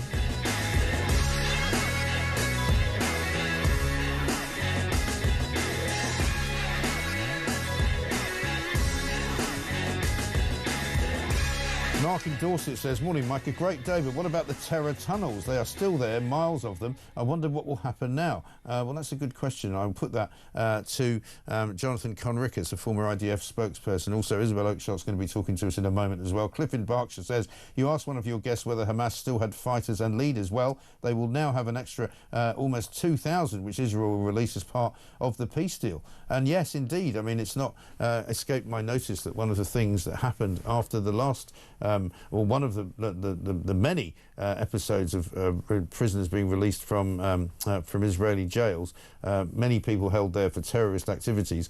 One of the people who was the architect of the October 7th, 2023 massacre was one of those men who had been released back into Gaza, having been spent time in an Israeli prison. And he was the guy that masterminded the attack. So there is a threat of that. Let's talk to Jonathan Conricus this morning, former IDF spokesperson. Jonathan, very good morning to you. Good morning, Graham. A very, very, I suppose, historic day today, you might say, Jonathan. How are you feeling? Yes, well, Graham, we don't use those words lightly, but I think it is. It is historic. The president is visiting, and he's doing it on a split screen of the return home of Israeli hostages after more than 2 years in Hamas captivity. And I think you gave a very good summary of what's going on, so I won't repeat any of it. And I'll just say that very hopeful moment. There's a lot to be thankful for. Israelis are bubbling with joy, excitement. There's, public outpourings of joy almost all over Israel, along the roads where the hostages are traveling, army bases, Hostage Square, Parliament, Knesset in Jerusalem. Everywhere people are taking to the streets, and they're so relieved and happy to see their brothers brought back home from Hamas captivity. So there's lots of hope. The realists in the crowd know that this currently is a ceasefire and it is not a peace deal. If Hamas indeed implements all of President Trump's plan, then there's a chance that it becomes a peace deal. But currently it's a ceasefire and a hostage release, which in itself is marvelous, and we are extremely thankful for it. But really, for it to become something bigger and broader and more future-oriented, then Hamas needs to be disarmed. Control over the Gaza Strip needs to be taken from the hands of Hamas, and the Gaza Strip needs to be de-radicalized. Without that, I'm afraid that we're still very much in the midst of an ongoing conflict. Sure. And what chance do you think there is of any of that happening? Mahmoud Abbas, I believe, is going to be part of this peace summit in Egypt later on today and tomorrow.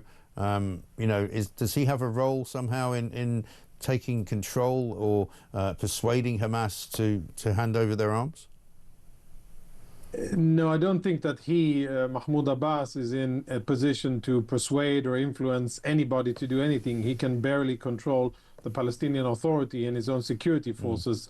If anybody will have sway over Hamas, that'll be Qatar, Turkey, and Egypt, who are the really important bridesmaids of this Trump deal. If they will tell Hamas, and for the viewers, it's important for listeners, it's important to understand that it's the same ilk here.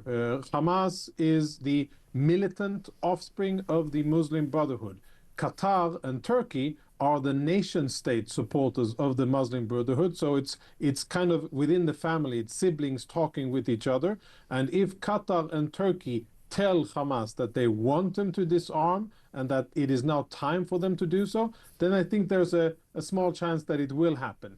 And that will happen, Qatar and Turkey applying pressure will happen only if President Trump makes it crystal clear to those countries and everybody else that this is the way forward and that is the only way things are going to go.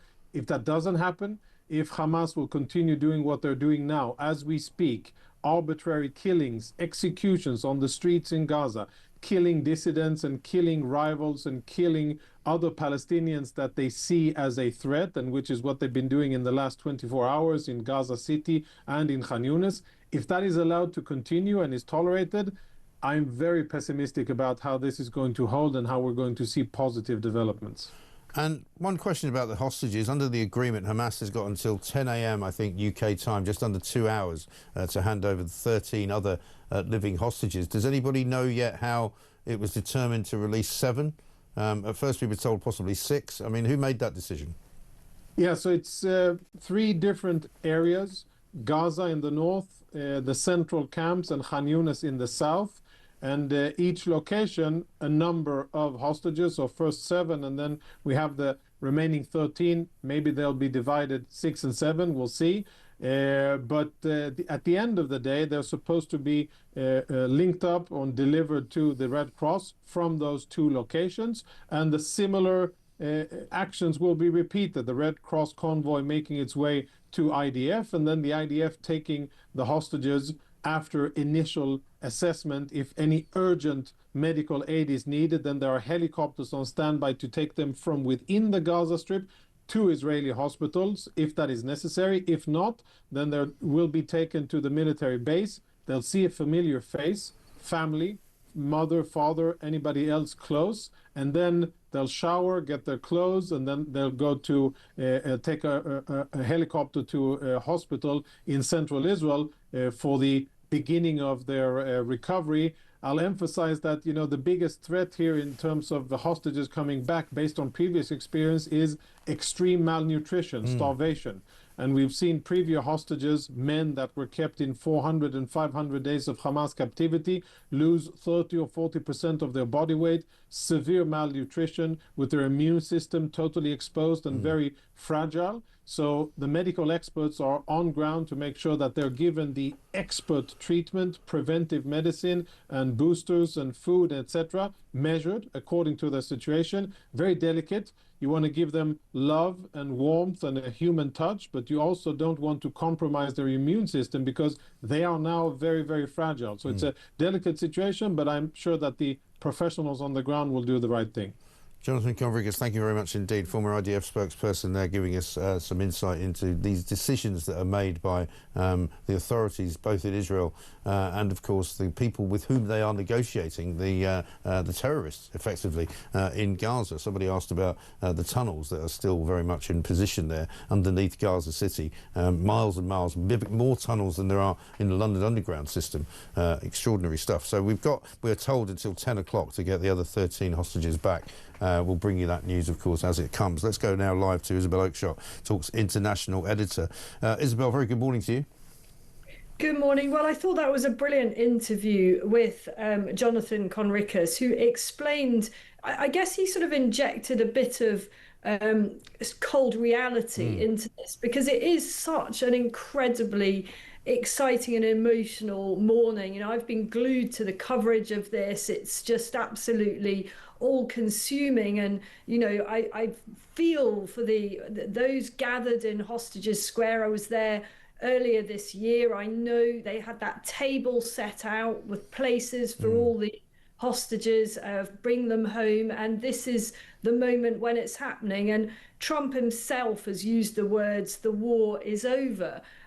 But many of the fundamental issues that have plagued this region for decades are still there. And I think that's what Jonathan Conrickas was saying there. You know, he was saying, you know, in a sense, yes, the politics of this has shifted and very dramatically so.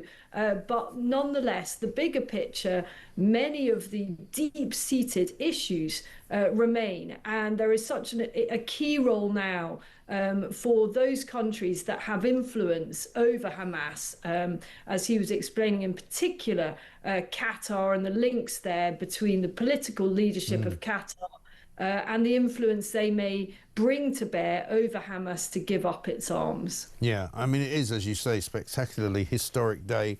But with I've got sort of mixed feelings really about all of it, because it's quite upsetting to watch all of it unfolding. I can't imagine what the hostages themselves will be feeling, and you can't imagine either what the families will be feeling. You know, they don't know what they're going to find, you know, when they go and meet their loved ones, you know, held captive for 738 days. They haven't seen them.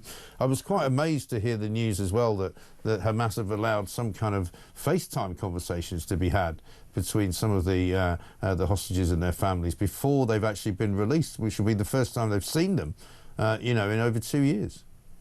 And I think, you know, of course, life will never, ever be the same again for any of those who are affected by this, but there will be lifelong medical issues. You know, these are the last survivors, the toughest of the tough, those that have somehow managed sort of to defy every human odd and survive on a few grains of rice. You know, we've read dramatic accounts about how little they're getting to eat, and they've been basically starved, and they will have huge health problems. You know, we've heard that one of them, I think he's a musician, is blind in one eye. We think that was a result of the initial terror attack rather than some chronic condition or attack in the tunnel.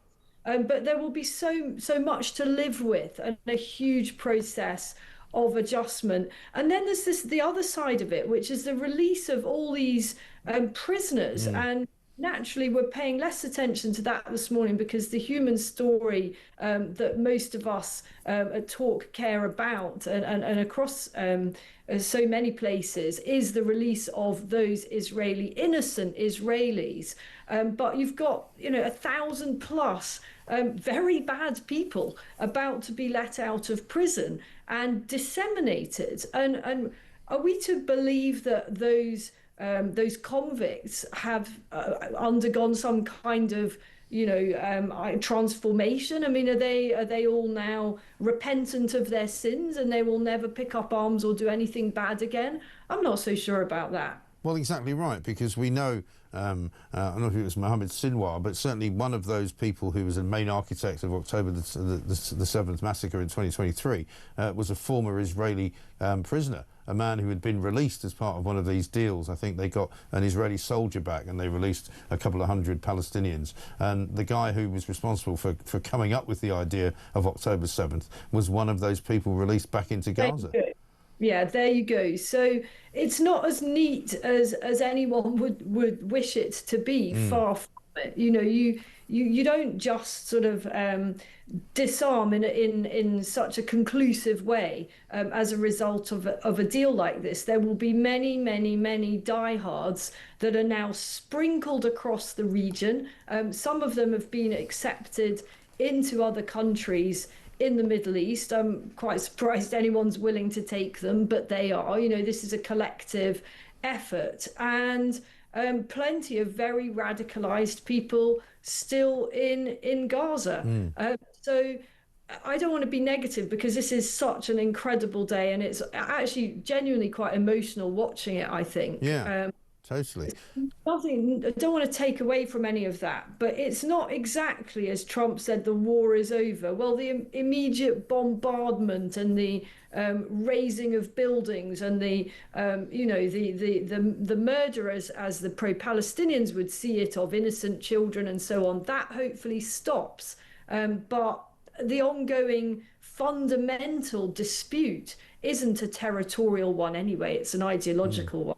Exactly right. We're seeing pictures now of hostage relatives gathering to watch their loved ones being released in a room. That's what we can see there. We've also seen pictures this morning from Hostage Square. Elon Levy reported into us from there, where he described scenes of just joy and angst and sadness and crying and laughing, everything, all kind of emotions wrapped up into one. Also, we've got a drone view, I think, of a thank you message that's been put out on Tel Aviv beach, which was put there so that Donald Trump could see it as he flew in to Ben Gurion Airport on Air Force One. But let me ask you this, because, you know, yeah, we don't want to be negative, but there's a bit of jiggery-pokery going on between what I would call the diplomatic world, because yesterday Bridget Phillipson basically said that, you know, Britain had played a key role in sorting all this out. Should we have a look at that? Let's have a look at that. We have played a key role behind the scenes in shaping this. It's right that we do so because it's in all of our interest, including our own national interest, that we move to a lasting peace in the region. Well, when you say behind the scenes, like what? I mean, it seems to everybody else in the world that this has been done by Trump and the Israelis and Hamas. What part did we play? These are complex matters of diplomacy that we are involved in, but we do welcome and recognise the critical role that the American government played in moving us to this point. Yeah. That's one way of putting it. Mike Huckabee, who's the US ambassador to Israel, called her delusional for saying that. What is she talking about? I mean, the idea that the UK played, or rather her government, played a key role in today is absolutely laughable. What it played is a role in making today much more difficult. Yes. By acknowledging and recognising the state of Palestine, which evidence suggests actually set things back, actually strengthened the hand of a bunch of murdering terrorists. So she would be better to get back in her box and wind a neck in on this, because the UK government did not play an honourable role in this whatsoever. And, you know, for Keir Starmer now to be trying to piggyback on today's momentous events is just embarrassing, really. You know, the damage done to our relationship with our Israeli allies is profound. This lot will never be forgiven by Israelis for what they've done. And it will take a change of government for us to be able to reset that relationship. It is truly deplorable. Yeah, absolutely right. But one of the things that's been fascinating, and it's happened in about the last hour or so, is that Downing Street's clearly been running around trying to put pressure on people to say something positive about the UK. And there's a Twitter account which is not Steve Witkoff's personal Twitter account, but it's the special envoy Steve Witkoff's sort of office account, right? They've put out this, and I want you to consider what this actually means. I would like to acknowledge the vital role of the United Kingdom in assisting and coordinating efforts that have led us to this historic day in Israel. In particular, I want to recognise the incredible input and tireless efforts of National Security Advisor Jonathan Powell. No mention of Starmer. Kind of a weird mention of Jonathan Powell, but certainly a suggestion that whatever was done to help get to this day, it was not done recently. I mean, it's funny you bring up Jonathan Powell, because, you know, I don't think his position is a little bit perilous at the moment, or broadly. I mean, we haven't talked about that, but that is one of those stories that kind of starts small and then is just massively built. And whilst today will be so heavily focused on what's going on in Israel, in Gaza, the Jonathan Powell story and the scandal that is building there has the potential, I think, to bring, if not him down, someone is going to have to pay for this. It is a building controversy. It's an urgent question expected to be asked in Parliament today. on this matter, and I would expect some pretty punchy material to come out of that. Yeah, exactly right. And you also have noticed that Bridget Phillipson couldn't bring herself to say the word Trump, right? Have a look at this. This is Hillary Clinton even managing to do it. Significant first step, and I really commend President Trump and his administration, as well as Arab leaders in the region, for making the commitment to the 20-point plan and seeing a path forward for what's often called the day after. I mean, that is truly an historic day, and Hillary Clinton actually says Donald Trump's done something good. What a sweet moment that will be for Trump. He's got other things to do right now than play that on, repeat. But at some point, he's going to be watching that a few times. He's going to have words to say about that, isn't it? Hillary, she's finally recognised my brilliance. You can see it. Exactly right. Isabel, good to see you. Thank you very much indeed. Isabel Oakeshott there, Talks International editor. On this very, as she says, quite an emotional day for an awful lot of people. It's difficult to watch what's unfolding in front of us in the Middle East without feeling a whole series of different emotions, feeling happy, obviously, for the families, feeling sad for some of the other families who are finally realising that their loved ones are not coming home because they're no longer alive. Incredible scenes from Israel itself, the hostage families waiting to see their own family members, the hostage cars bringing them from Gaza into Israel by Red Cross transport. We've got Donald Trump now part of a motorcade on his way to the Knesset in Tel Aviv, where that's going to where the speech is going to take place. Incredible stuff going on. This Trump's convoy moving to the Knesset as we speak. 0344 499 1000 is the number. Coming up, we're going to speak to Martina Betts, political correspondent from The Sun.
There's a final point on digital IDs. There are a lot of people very worried about this. Keir Starmer says actually there are more things they could be used for. What's your take on this? Are you against them? Well, I think, first of all, I'm absolutely against them. I think it's an absolute disgrace and a scandal. He seems to be following the playbook of his friends in the Chinese Communist Party right now. This, for him, is all about state control. Britain is a very free country. We don't believe in having our liberties encroached upon in this particular way, and I think it's an absolute terrible idea.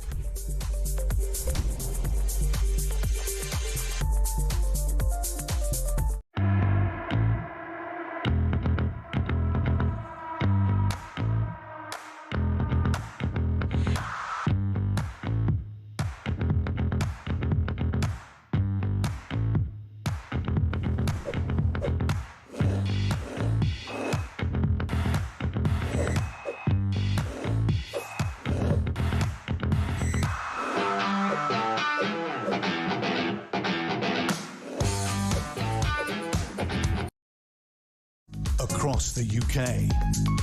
On DAB+, on your smart speaker, on your smart TV, and on your side.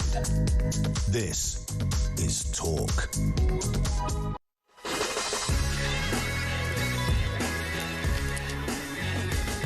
Welcome back to Morning Glory. It's coming up to 8 to 29. We're watching 7 hostages being released from captivity after 738 days underground in Gaza City. You can't imagine what that must feel like for them to be driven across borders, across the border from Gaza and back into southern Israel, where they haven't been for over 2 years. Extraordinary scenes. And we're just watching now the motorcade carrying Donald Trump and Benjamin Netanyahu to the Knesset in Jerusalem after landing at Ben Gurion Airport near Tel Aviv, and of course watching from his plane, from Air Force One, a massive thank you sign which has been painted over the beach in Tel Aviv. Let's talk now to Martina Bett, political correspondent at The Sun, because she's going to tell us about what's on page 10 this morning. Rod Liddle on a Monday, and of course it's all about China, and Rod says China is indeed a threat to the UK, and it is to Keir Starmer as well. Martina, very good morning to you.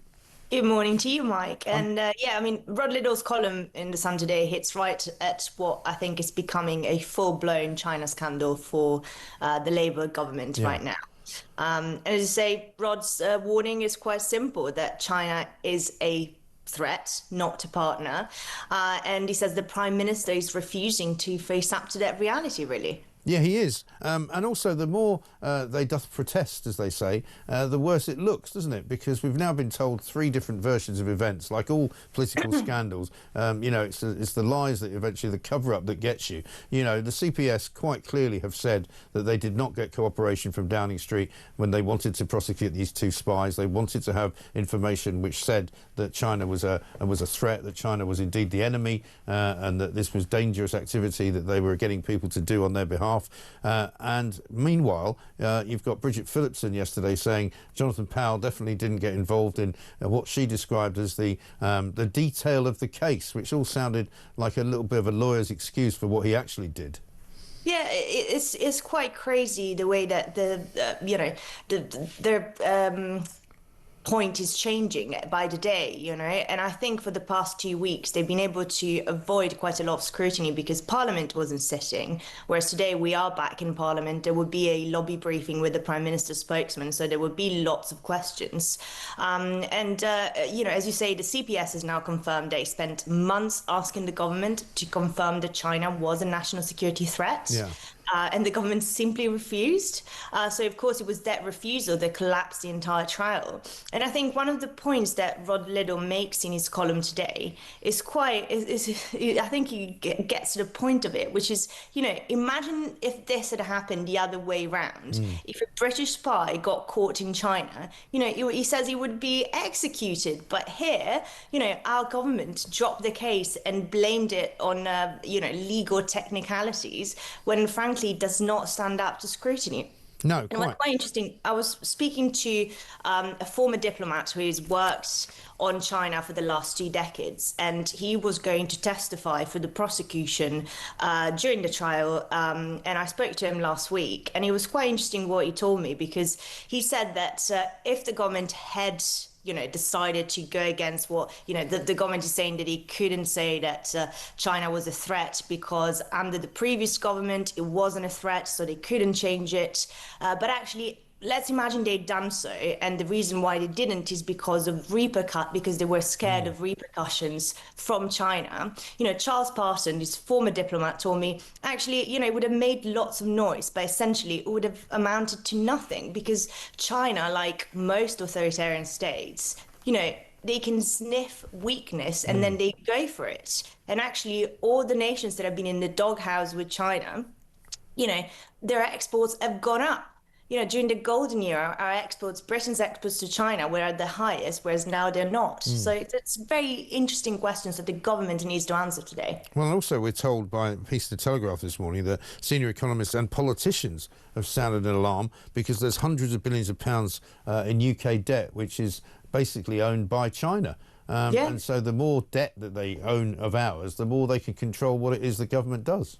Yeah, it's shocking. And there was also this other revelation at the weekend that I thought was, again, very shocking. And it was Xingye, the Chinese owners of British Steel, that apparently, according to the Sunday Times, they offered to waive the 1 billion compensation claim if the government gave the go-ahead for the Chinese embassy, the one in central London that is that the community secretary, now Steve Reed, is meant to approve in the next few months. And, you know, we're very much in the territory of the sort of quid pro quos, Chinese investment and influence seemingly traded for political goodwill. It's just shocking. And as I say, in the next few days, the pressure will be on the government. They've got to answer lots of questions. Will they be able to do that? Or will they, you know, or the scandal will keep going and more reports will keep on coming? Because actually, we've seen that there are a few cabinet ministers that I don't think are particularly happy about this. There were reports, anonymous reports, of cabinet ministers blaming the Prime Minister National Security Advisor Jonathan Powell. So I think this bad sentiment is just going to keep coming. Well, exactly right. And we're told there might be an emergency question. Parliament's back today for the first time since all the conferences took place. And there could be an emergency question tabled about this very point. Yeah, I think there will be. There will definitely be an urgent question. We know that the Commons Speaker as well, who will be the one who will grant the urgent question, was not particularly happy about what happened. And when it was first reported that the case had collapsed, he said that the government needed to answer lots of questions. And at the time, we didn't even know that the CBS had asked for that material. You know, this was like a month or so ago. And the Commons Speaker was not happy. So we'll definitely see some action in Parliament, and we'll see how the government does. And Keir Starmer, of course, not there today because he's gone to Egypt to take part in peace talks. A lot of people wonder why he's done that. He likes to go abroad when there's trouble at home, so I guess he might stay there for as long as he can. Yeah, that's right. I mean, we heard it from Isabel but just a bit earlier when we were talking about Bridget Phillipson yesterday and how she tried to take the credit for what's happening over there.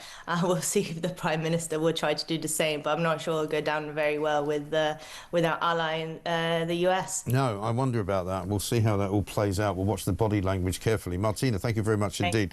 Great column by Rod Liddle in the paper today in The Sun, page 10. You can get your hands on it, of course, online and buy it if you like. We've got also the first tweet of the day from Keir Starmer. He sent it from Egypt, where he says, "Today is the first crucial phase in ending the war in the Middle East. Now we must deliver lasting peace and a secure future for the whole region. The UK is providing additional humanitarian aid for civilians in Gaza, and we will lead efforts to accelerate its reconstruction." Oh, really? Well, I wonder if Donald Trump knows any of that. Because Donald Trump thinks he's in charge of reconstructing Gaza. He also thinks he's in charge of delivering lasting peace and a secure future for the entire region. So if I was Keir Starmer, I wouldn't want to start getting into a contest. There's another word that I could use, but a contest, shall we say, with Donald Trump, the President of the United States of America, because he'll get swatted like a fly. Sean from Bridlington says, "I hope Starmer and all other members of his vile government are banned for life from entering Israel." And one from Paul in Belfast, "I turned on to watch the BBC coverage of the situation concerning the hostages and had to turn it off after a few minutes. The BBC is a national disgrace. It was as if Hamas did not start the war, instead blaming Israel for prolonging the war instead of trying to bring the hostages home. The blatant anti-Semitism on show by the BBC is staggering, as is their willful rewriting of history." Well, an awful lot of people would say that that's the problem with the BBC. They don't actually know what the truth is, and when they do find out, they'd rather kind of conceal it when it comes to what's going on in the Middle East. Gaza in Yorkshire says Starmer should never be allowed to be involved in any deal that involves peace. Starmer and his cronies are a clear danger to the UK and global peace. Well, goodness me. Coming up, we're going to talk to Jonathan Arkush, who's ex-president of the Board of Deputies of British Jews. This is Morning Glory.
across the UK, on DAB+, on your smart speaker, on your smart TV, and on your side. This is Talk.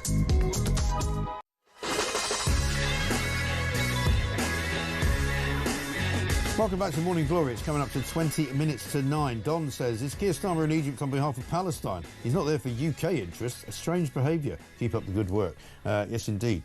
Morning, says S. One serious issue with British government is the fact that advisers advise hiding in the background, playing out their personal agenda and ideology. Starmer going to the Middle East. Why now? Bad advice. Advisers who set the agenda and which dictates the complex close protection, these advisers should be named and shamed along with the ideology each time the Prime Minister enacts it, says Simon. Well, you know, it's interesting, isn't it? Because, of course, a piece of the Telegraph this morning talks about a sort of an unelected cabal running Great Britain, of whom Jonathan Powell is one, right? But what's interesting about it is that included in the names of the people running Great Britain, Keir Starmer's doesn't appear. Isn't that strange? Let's get a voice note from Pete.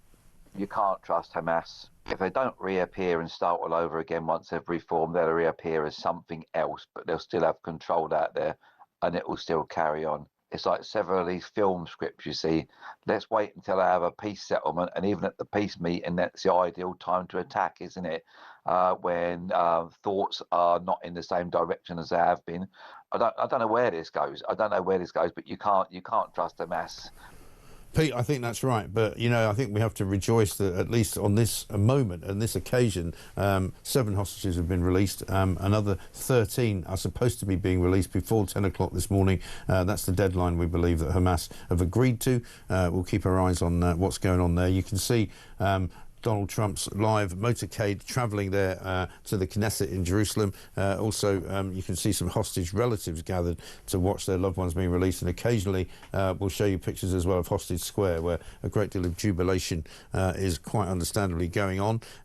738 days in captivity. You can't imagine what they must be feeling as they are driven to a place where they know they're going to see their relatives for the first time in over 2 years. Jonathan Arkush is here, ex-president of the Board of Deputies of British Jews in Israel.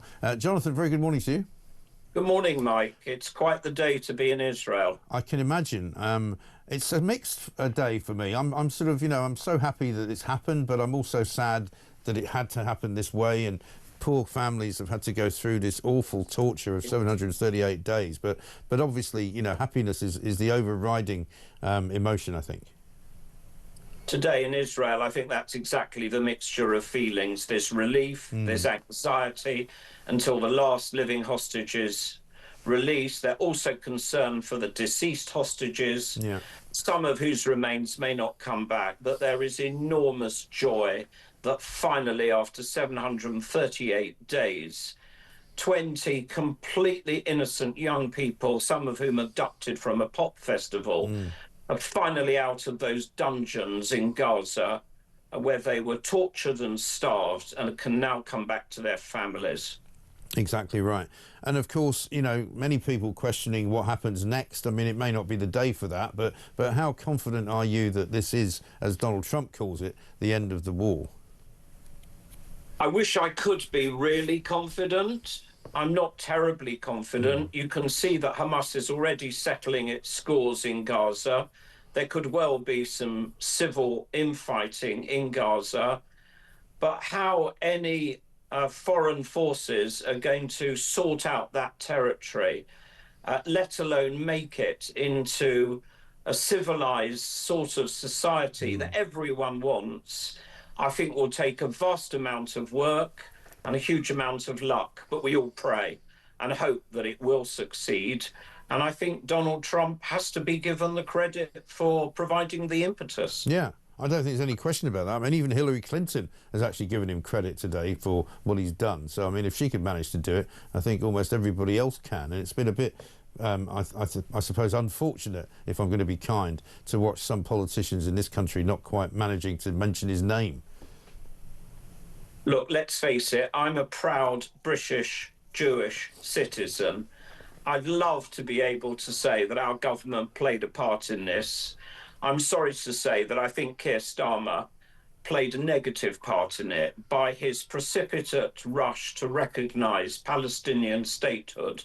I think he is making peace more difficult to attain because he's encouraging the militants who say, well, we don't actually have to give up anything. We'll just let Western weak politicians like Keir Starmer, playing to a domestic audience, do their dirty work for them. Well, indeed. And Marco Rubio, the Secretary of State in the US, actually said that on the day that the French recognised the Palestinian state, Hamas actually dropped out of the peace negotiations and said, well, we don't need to do this anymore because we're now in the position to dictate to you what we do. But let's just remind ourselves of what Keir Starmer said about Palestine.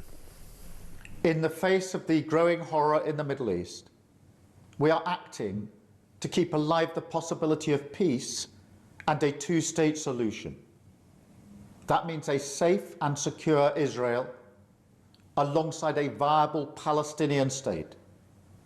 At the moment, we have neither. So today, to revive the hope of peace and a two-state solution, I state clearly, as Prime Minister of this great country, that the United Kingdom formally recognises the state of Palestine. And I think a lot of people were quite shocked when he did that. Let's hear what Marco Rubio had to say about it. The talks with Hamas fell apart on the day Macron made the unilateral decision that he's going to recognize a Palestinian state. And then you have other people come forward, other countries say, well, if there's not a ceasefire by September, we're going to recognize a Palestinian state. Well, if I'm Hamas, I basically conclude, let's not do a ceasefire, because we can be rewarded and we can claim it as a victory. So those messages, while largely symbolic in their minds, actually have made it harder to get peace and harder to achieve a deal with Hamas. They feel emboldened. So there it is, in black and white, really. I think that's right. Look, all of us want to see peace. All of us share aspirations for Palestinians and for them to live decent lives. But for Keir Starmer to stand there and say words that I think he's going to regret in the future, we recognise the state of Palestine. Where is the territory? Does it include Gaza? Who is the government? Does it include Hamas? Who do you talk to? And something that isn't often realised in the United Kingdom, that even Mr. Abbas, who's supposed to be the moderate leader of the moderate section of Palestinians, has failed time and time again to acknowledge the reality and the right to exist of the state of Israel. Why can't they just take territory which is disputed, find a way of sharing it, whether with one state or two states, live side by side with everyone having rights? We all want that, but the conditions for it are not yet here by a long way. That is a part of the problem, isn't it? Because no matter what Palestinian state Keir Starmer recognised, nobody knows where it begins, where it ends, which bit of it is recognised, which bit of it isn't recognised. And also, of course, they've been criticised for saying Hamas can play no part, because people have said, well, what's it going to do with you who runs Palestine? You can't go around dictating to people. It sounds a bit like colonisation, doesn't it? Well, the whole concept is riddled with inconsistencies and holes. But it goes back to one fundamental point, Mike. We need the whole of the Arab world, including the Palestinians, to come to terms with the reality that there is a country of 10 million citizens, a Western liberal democracy, which is Britain's ally, key ally in the Middle East, and say, OK, we accept Israel's right to exist, now live next door with Israel in peace. And the peace dividend is very real, as we've seen from the Abraham Accords, and the phenomenal amount of trade that is going on now between Israel and the Gulf states. The world has not fallen in on the Islamic world, that important Gulf states and other countries have recognized the state of Israel. Why can't the Palestinians finally come into the kitchen and smell the coffee? Yeah. It's a very good question, and one that will be asked, I'm sure, remarkably often over the course of the next few days and weeks. Great to see you, Jonathan. Thank you very much indeed. I know it's going to be an emotional day, a busy day for everybody in Israel as well. Ex-President of the Board of Deputies of British Jews, he is over there today, watching things, celebrating and enjoying what is a very historic moment, albeit a bittersweet one for some families, because of course for some families they're not seeing their loved ones returning. They're seeing the bodies of their loved ones being returned, hopefully at some point over the next few days. We're told that 10 o'clock is the deadline by which Hamas must release the other 13 hostages. 7 hostages released this morning. That was the breaking news just after 6:30 this morning, I think it was. 738 days in captivity. The Red Cross vehicles taking, the 3 of them taking the 7 hostages, initial hostages from Gaza back to southern Israel, where they're going to be reunited with the loved ones, and also where they're going to be examined by doctors, and if necessary taken straight to hospital if they are suffering in any way that needs emergency treatment. We'll bring you more on exactly who has been released and exactly which families are looking to see their loved ones this morning, and also as soon as we hear of the release of any other hostages, we'll bring that to you as well. This of course is Morning Glory. Alan in Middlesbrough says, this Starmer government, with all their weakness, incompetence and cowardice, makes me ashamed to be British on this momentous day for our allies. Starmer's desperate attempts to gain attention deflect from the chaos he's causing in his own country, says Steve. Now he's slithering along to the Middle East instead of facing up to Parliament over his latest betrayal over Chinese spying. Not a lot of love for Keir Starmer this morning, has to be said. He's claiming that we, meaning Britain, need to play a further key moment, I suppose, or a key role in this new deal for peace in Gaza. Nobody's quite sure what that means, really. 0344 499 1000 852.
And I also want to make it very clear that our imprisonment by Israel is a direct result of our government. I wouldn't make it a direct result of an international... No, they're saving your life, you dumb... She's gone from wanting to save the entire planet to just Gaza. She just goes with the tide and goes with the flow as to what's fashionable. I wouldn't say an industry plant, but she was someone who really, really sort of had a brand that she needed to build around her. Yeah. I don't take anything she says seriously.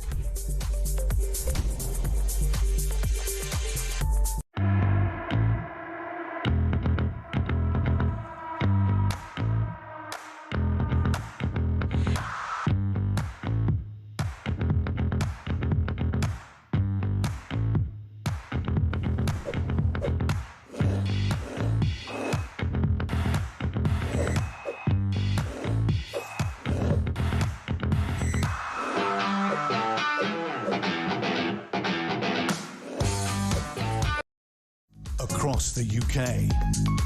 On DAB+, on your smart speaker, on your smart TV, and on your side. This is Talk.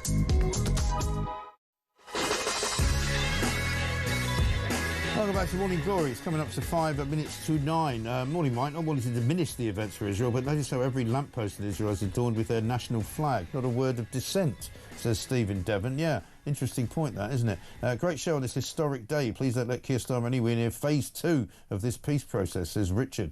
And that's this one from Margaret in Birmingham. Starmer and delusional Bridget Phillipson are both on the same planet. Both think President Trump is a bit part player. No, you planks, he was and is the main man. Get lost, you numpties. Yeah, well, I mean, listen, it's very difficult, isn't it, to see why Keir Starmer thinks he's going to play a key role. He didn't play a key role in this. Why is he planning on playing a key role in the future? We shall see. Right now, though, let's talk to Dan King. Let's do 90 minutes in 90 seconds. 90 minutes in 90 seconds. From the Sun. And we are in the midst, of course, of an international break in the football, and we've got England playing Latvia coming up. Let's have a look ahead to that. Dan, very good morning to you. Morning. So, England are in pretty good shape, aren't they? Tomorrow night, 7:45. Harry Kane should be fit to play, and if they win that game, it's all systems go, isn't it? Yeah, absolutely. And it will be, I think it'll be great for all the players and for Tuchel to have sealed qualification with 2 games still to go. I think they still haven't conceded a goal, and although they made heavy weather of a couple of the early games or 2 or 3 of the early games in this group, there are signs that things are coming together for Tuchel. It's a bit of a thankless task being England manager, really, isn't it? Yeah, but you're expected. When you've got fodder like Andorra and Latvia in your group, you're expected to beat them and beat them well. When you don't, people want to know why. But the fact is, much as the best teams in the Premier League say find themselves up against teams who've got 10 men behind the ball the whole time, it's hard to break down. It's not easy, and especially if you're an international manager, you don't have the time to develop systems of play as much as if you're a club manager. So you're pulling these people together every few months for 2 weeks at a time, and it's not an easy job. Right. I mean, Latvia should be a pretty easy win, though, shouldn't it? Yeah, I mean, look, you don't want to say there are any easy games at this level, but there are and there should be. Latvia only drew 2-2 with Andorra at the weekend, and so given that England, they made heavy weather of beating Andorra, but you should think it would be a fairly comfortable victory, nothing to worry about. And as I say, get back on the plane knowing that next summer you'll be on the way to Mexico, America and Canada. Yeah, absolutely right. Dan, good to speak to you. Thank you very much indeed. Dan King, Chelsea correspondent at The Sun, with 90 minutes in 90 seconds. 90 minutes in 90 seconds. From The Sun.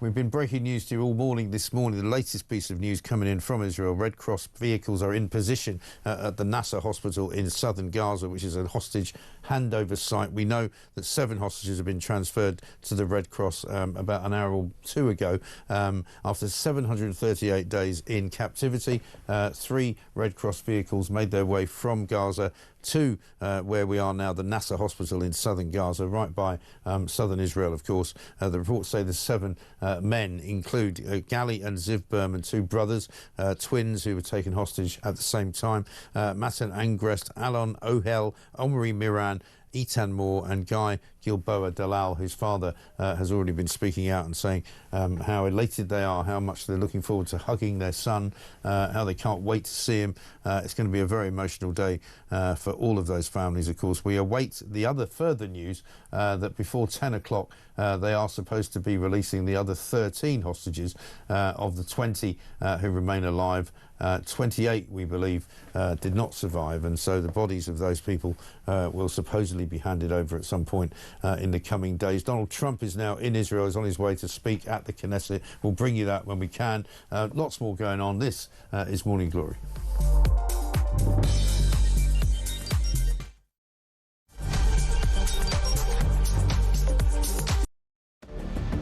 I can announce this government will begin the biggest sustained increase in defence spending since the end of the Cold War.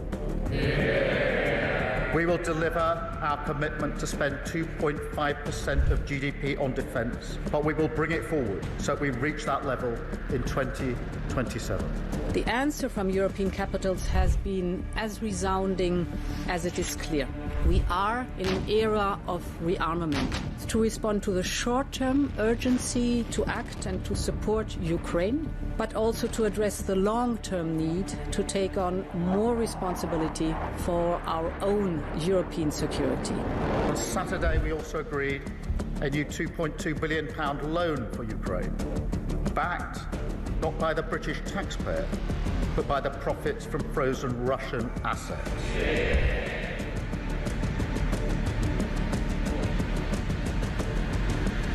It is my pleasure to bring from His Majesty the King a letter. He sent his best wishes and his regards, of course, but he also asked me to bear this letter and bring it to you.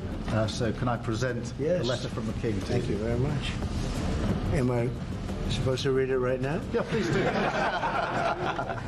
I will do. I've got to tell him what your reaction is, so I need to know. I need to know. He is a great gentleman. A great gentleman. He said he thinks the war's going to go on for a long time, and he better not be right.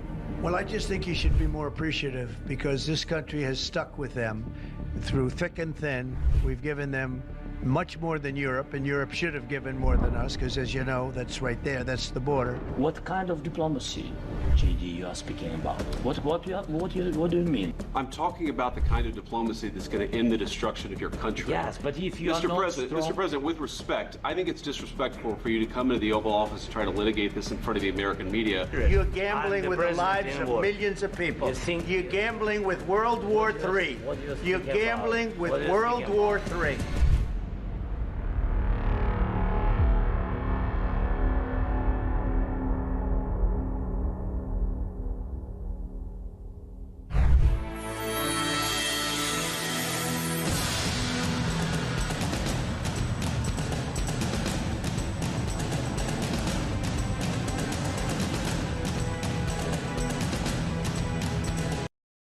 Across the UK, on DAB+, on your smart speaker, on your smart TV, and on your side. This is Talk.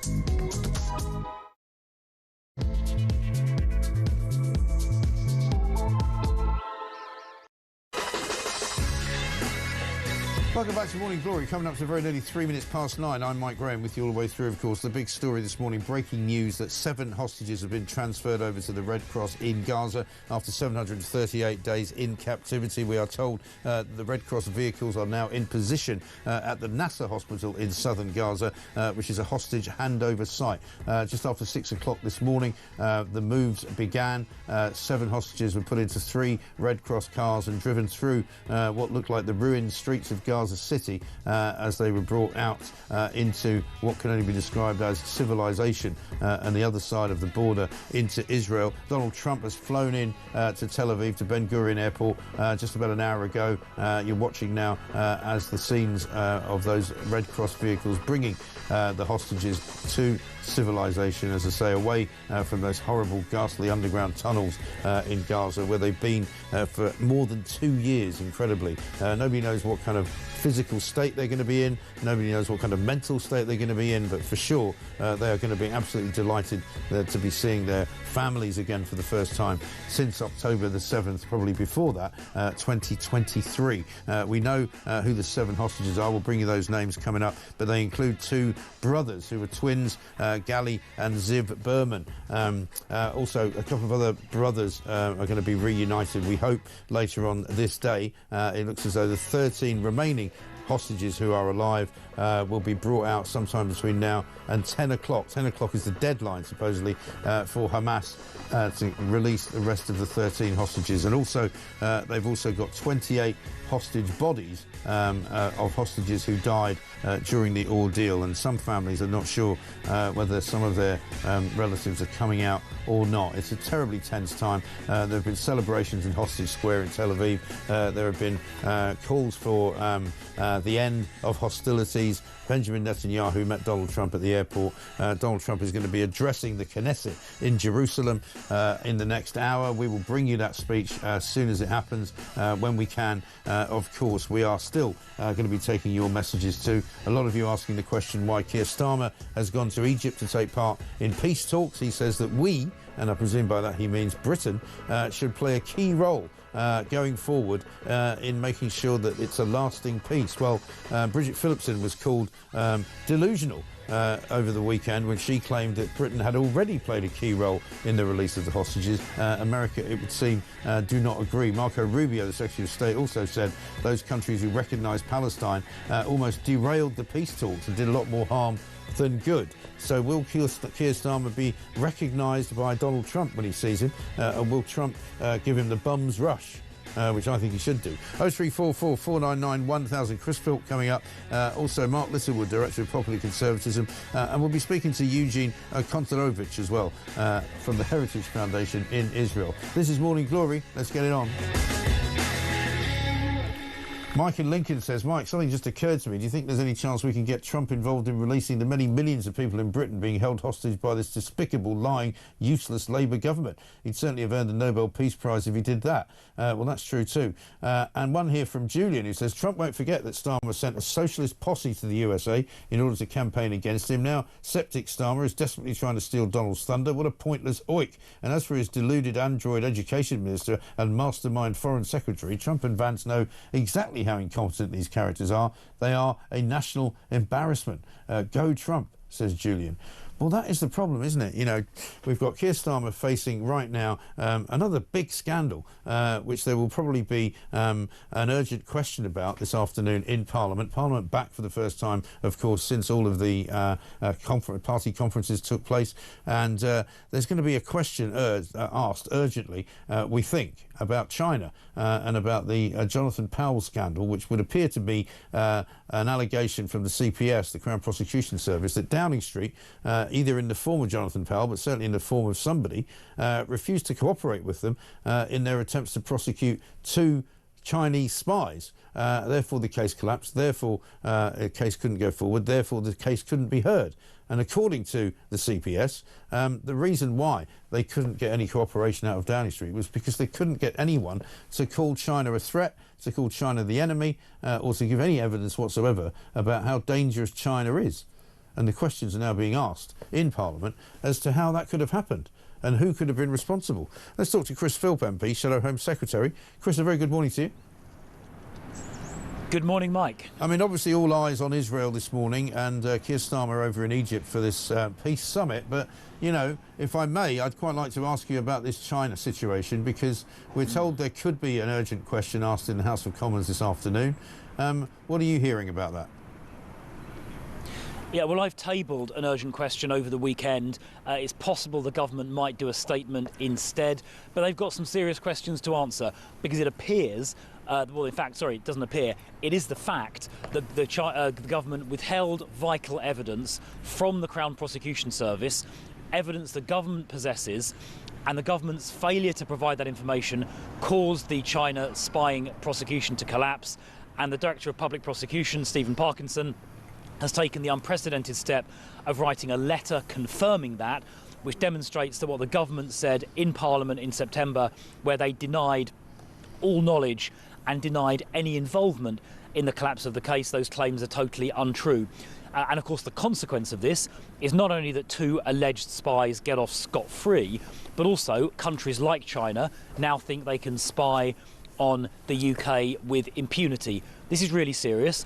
The government have clearly done this because they're desperate for closer economic ties with China to try and fix the massive financial mess the Labour government has created. And in their desperation to roll over in front of the Chinese Communist government of China, in their desperation to roll over, they are prepared to sacrifice national security by collapsing this spy prosecution. And they're probably going to give permission for this Chinese super embassy, which is going to be a base for espionage activity into the bargain as well. They now have serious questions to answer. Keir Starmer, the Prime Minister, has serious questions to answer. What did he know and when about the government's refusal to cooperate over many months with this prosecution? What role did Jonathan Powell play in all of this? Did he take that decision? Was he involved in the decision? Because if he was, he should resign.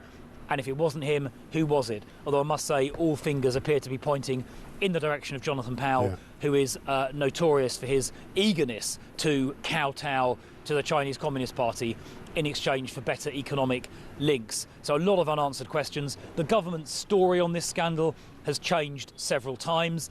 They have said things which have then been shown to be completely untrue.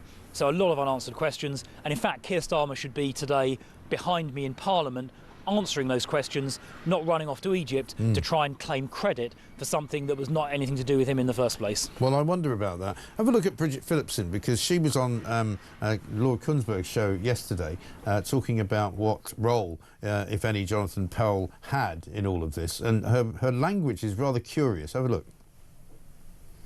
What I can say today, to be absolutely clear, is that he was not involved in the substance of the case and discussions around that, or the evidence connected to the case. I can give you that reassurance. He did not have those conversations around the substance or the evidence of the case. These are matters for the relevant authorities, the Crown Prosecution Service, and they date back to 2023. I mean, I don't know what she means by he didn't have any conversations around the substance of the case or the evidence of the case. It sounds to me like that's lawyer speak for he had some conversations, but they weren't about anything that you're worried about. Yeah, precisely. I mean, it's a very strange phrase, the substance of the case. It sounds to me like an evasive answer, not properly answering the question. I mean, what on earth does it mean, the substance of the case? It certainly wasn't a categoric denial that he had nothing to do with it. She could have said Jonathan Powell had nothing to do with it whatsoever. She didn't say that. Instead, she had this odd, evasive answer about the substance of the matter. That is very evasive, and it's about time the government started telling the truth. She also said, in her answer, just then that you played, that it was all down to the Crown Prosecution Service. Now, that is not true. That is not true. It's a lie, because the Crown Prosecution Service head, the Director of Public Prosecutions, Stephen Parkinson, has written a public letter. In fact, he's written 3 public letters, but the most recent public letter makes clear that it was the current government's failure to provide the evidence required, despite being asked over a period of many months, which caused the prosecution to collapse. So when Bridget Phillipson said in that clip you played, oh, nothing to do with us, it was all the CPS, that is categorically untrue. That is a lie, and she should urgently correct that. Yes, I mean, those are strong words. And do you think, Chris, that you'll get your urgent question this afternoon? Well, I hope there'll be an urgent question or a statement by the government. They need to come to Parliament and explain themselves, because they have said things, for example, what Bridget Phillipson said there, that are just easily provable to be untrue. And they need to come to Parliament and answer these questions properly, instead of engaging in these evasions and half-truths which rapidly unravel pretty quickly afterwards. Yeah. Chris Philp, MP and Shadow Home Secretary, thank you very much indeed. Chris Philp there just accusing the the Secretary of State for Education, Bridget Phillipson, of lying on national television. I think that's a pretty serious allegation. She needs to answer it. He says she's a liar. He says it's very easily provable to be untrue, and the government needs to be in Parliament this afternoon to answer these questions. Where's Keir Starmer? He's in Egypt, apparently trying to play a key role in something that nobody wants him to play a key role in, to be honest. Let's talk to Eugene Kontorovich, who's Professor at Scalia Law School, the Heritage Foundation in Israel. Eugene, a very good morning to you.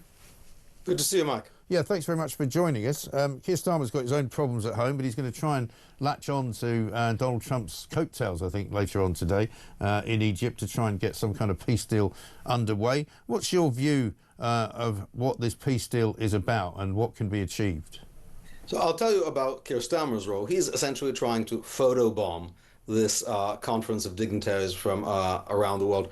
He has had no positive role. The principal role that the current UK government has played has been in recognizing a non-existent Palestinian state.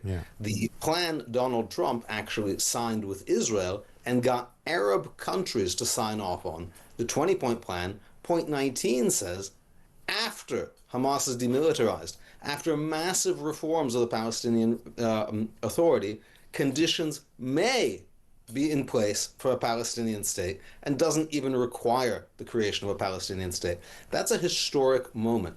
Arab countries, Qatar, UAE, signed an agreement which is not premised on the creation of a Palestinian state, does not require it. So, in other words, Starmer is, to the left of Arab countries on this question, is more pro-Palestinian than the Arab states, and his approach failed. Now, the current deal is not a peace deal. That's important to emphasize. I know the caption says peace deal, but it is not a deal in which the terror organization Hamas and its sponsors promise that they are going to stop trying to kill every Jew in Israel. They're not promising that. They're not promising to lay down their weapons. The 20-point plan requires that, but Hamas says no. So this is a hostage release deal. That is what's happening today.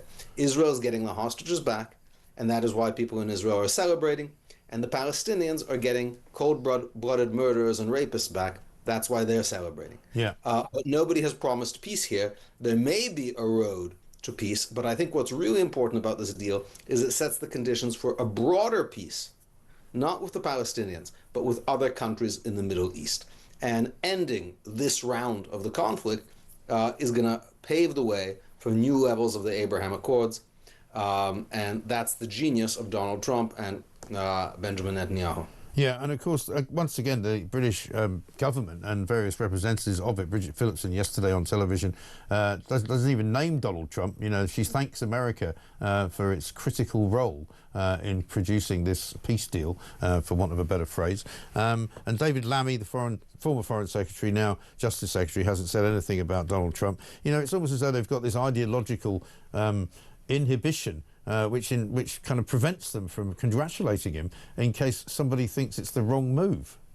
Trump and Netanyahu, because if Prime Minister Netanyahu had followed the demands of the UK government to stop the war a year ago, there would not be a deal to release all of the hostages. There would not be a pathway to secure Israel from Hamas.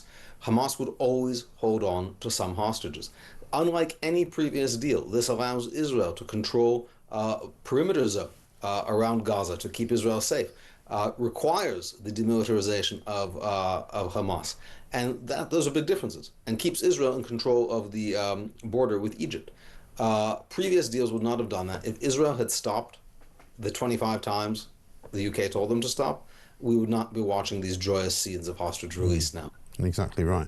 And we're told now that we have an updated number of hostages released. We say 13 hostages in total have now been received by the Red Cross in Gaza, all obviously held for 738 days. There's a further 7 living hostages to come. They've got until 10 o'clock, I think, by the agreement's rules and regulations. Presumably they're not going to not do that. I think at this point they have been leaned on pretty heavily by Qatar. Yeah. And indeed, one of what has happened now to make Hamas release all of the hostages in one go. They never wanted to do that. They always wanted to keep an ace up their sleeve. Yeah.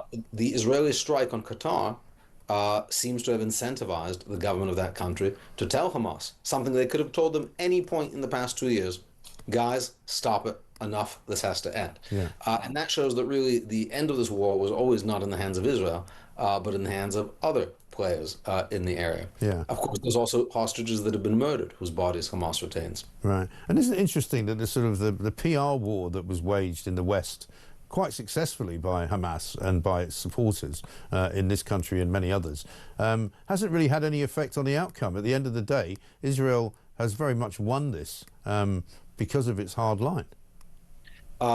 Exactly, and I think now we're going to see that all of the lies that have been said about starvation in Gaza, thousands of babies starving, nobody's going to find the bodies of those babies because they don't exist. All we see is scenes of well-fed, well-bathed Gazans banging on the Red Cross cars, carrying the hostages out, trying to intimidate the hostages.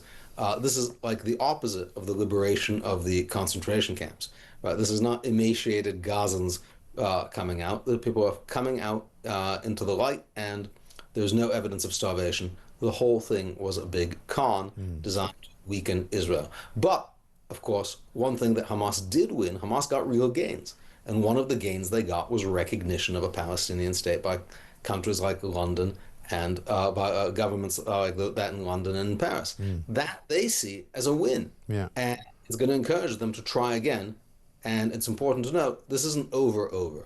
Hamas, still exists. They still have weapons, and all of the reconstruction aid that is coming in, they're going to do with it what was done with the previous rounds of reconstruction, unless Israel is allowed to stop them.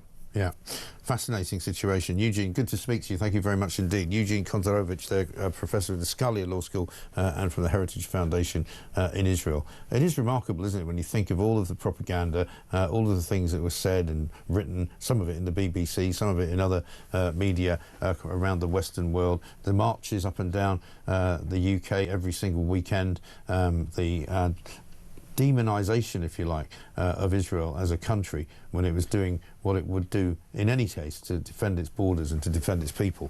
It just seems incredible to me that whole PR exercise run by those who might support Palestine over Israel, who are now very, very hard put to actually convince us of anything other than the fact that they're just anti-Semitic and that they don't like Israel. That's all over now. And of course, it remains to be seen how long this peace will last and whether it can be achieved. I don't think it's got anything to do with Keir Starmer, that's for sure. Let's talk now, though, to Mark Littlewood, Director of Popular Conservatism UK. Mark, very good morning to you. Morning, Mike. Good to see you. Good to see you too. Do you share my view on that? I mean, I'm surprised in a way because we've kind of been spoon-fed this narrative for a long time, quite often by the BBC and others, of this overarching cruel Zionist state crushing the poor Palestinians under its jackboot, starving them, killing their children, relentlessly bombing hospitals and all of that. And yet here we are, we stand on Monday the 13th of October, where Israel has won what can only be described as a pretty big victory to get all of their hostages back. Yeah. It's extraordinary, isn't it? You'd think in the minds of some that Israel is the only country in the world that isn't allowed to defend itself. Yeah.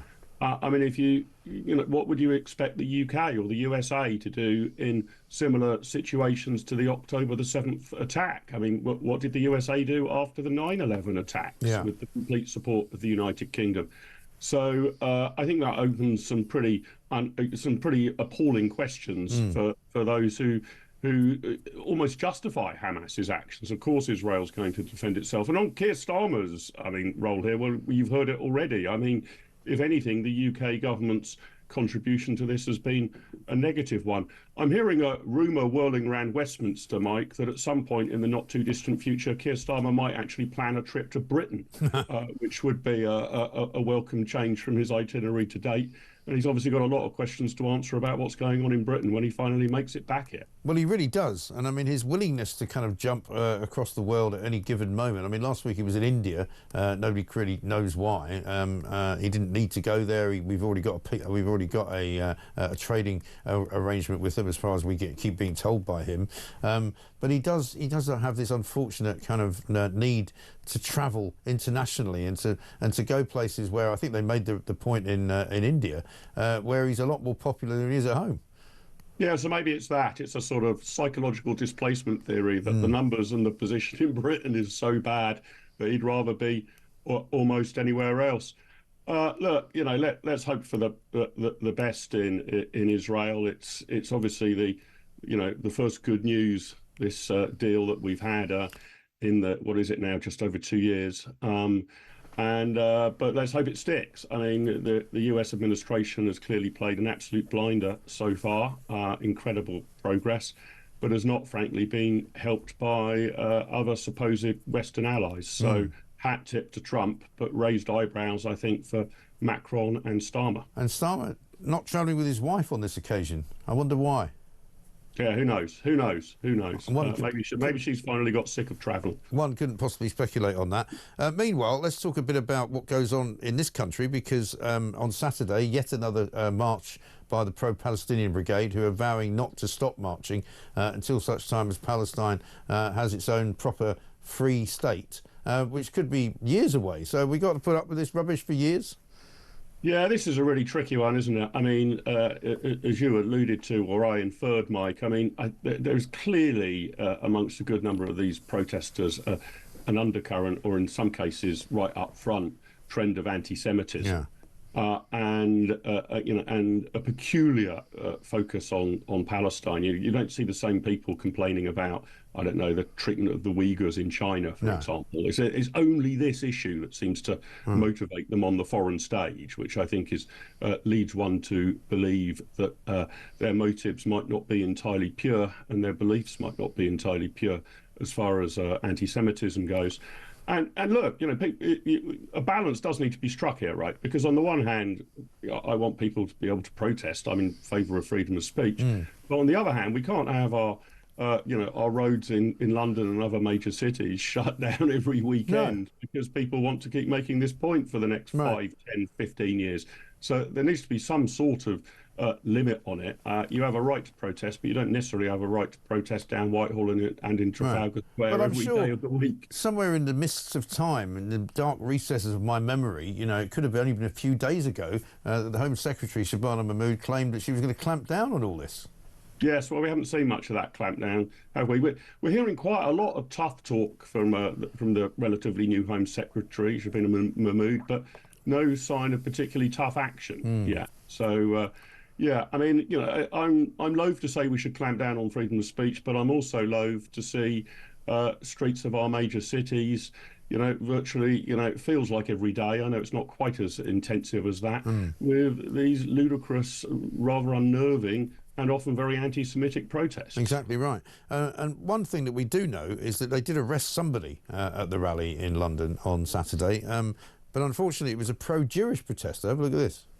You're saying that I was breaching the peace. Forget the sign. Even before that, you said I was breaching the peace for standing with a sign that says "We stand with Britain's Jews," with in the middle a Manchester B signifying the murder of 2 people in a synagogue this week. And you're saying I'm breaching the peace and potentially a terrorist. It's a joke. It's a joke. Isn't it? I'm going to comment. Only following orders, I know. Just obeying orders, apparently. Yeah, I heard that somewhere before, haven't we, Mike? We have. Just obeying orders. Look, it's extraordinary, isn't it? And I mean, one of the good things about technology these days is we can actually see and record much more readily and easily the behaviour of our police force. But yeah, on the face of it, why is this person breaching the peace? I mean, if we're going to allow a demo, you've got to allow a counter demo, and you should be arresting people if they break the law, not if you consider these things untoward. So I'd like that police officer to, now he's become a public figure, to explain whose orders he was following and what those orders were. Because if that gentleman's statement is true, and I have no reason to disbelieve it, then holding a sign saying "We stand with British Jews" doesn't, to my mind, constitute any form of criminal terrorist offence or any sort of breach of the peace. So, yet more evidence. We get it every day, don't we, Mike, of two-tier policing on the face of it. I'm afraid so. Mark, good to see you. Thanks very much indeed. Mark Littlewood, Director of Popular Conservatism UK. Once again, the breaking news this morning, Donald Trump to address the Knesset in Jerusalem shortly. We'll bring you that as and when we can. We're going to go over to America as well, get the Donna Harvey's view of Donald Trump's trip. He's arrived in Ben Gurion Airport, Tel Aviv this morning, and, of course, greeted by Benjamin Netanyahu. He's now going to greet the Israeli Parliament. We'll bring you that very, very shortly. 13 hostages in total now is the number we're told have been received by the Red Cross in Gaza after 738 days in captivity. Another 7 due to be released before 10 o'clock. Everybody thinks that will go ahead. And then, of course, it'll be time to find out what happens to the other 28 hostages who have not survived being held in captivity, and many of them may never be found. But we shall see. It's a momentous day. We'll keep talking and bringing it to you live from Israel right here on Talk.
Starmer's been a national embarrassment and a national disgrace on this whole issue. There's nothing that he can claim credit for when it comes to what we're seeing in the Middle East. He was too busy being following foreign policy advice from his backbenchers and driving this whole two-state recognition issue, rather than actually working with any country or government in the region, or even working alongside the United States of America to find a peaceful solution to this situation.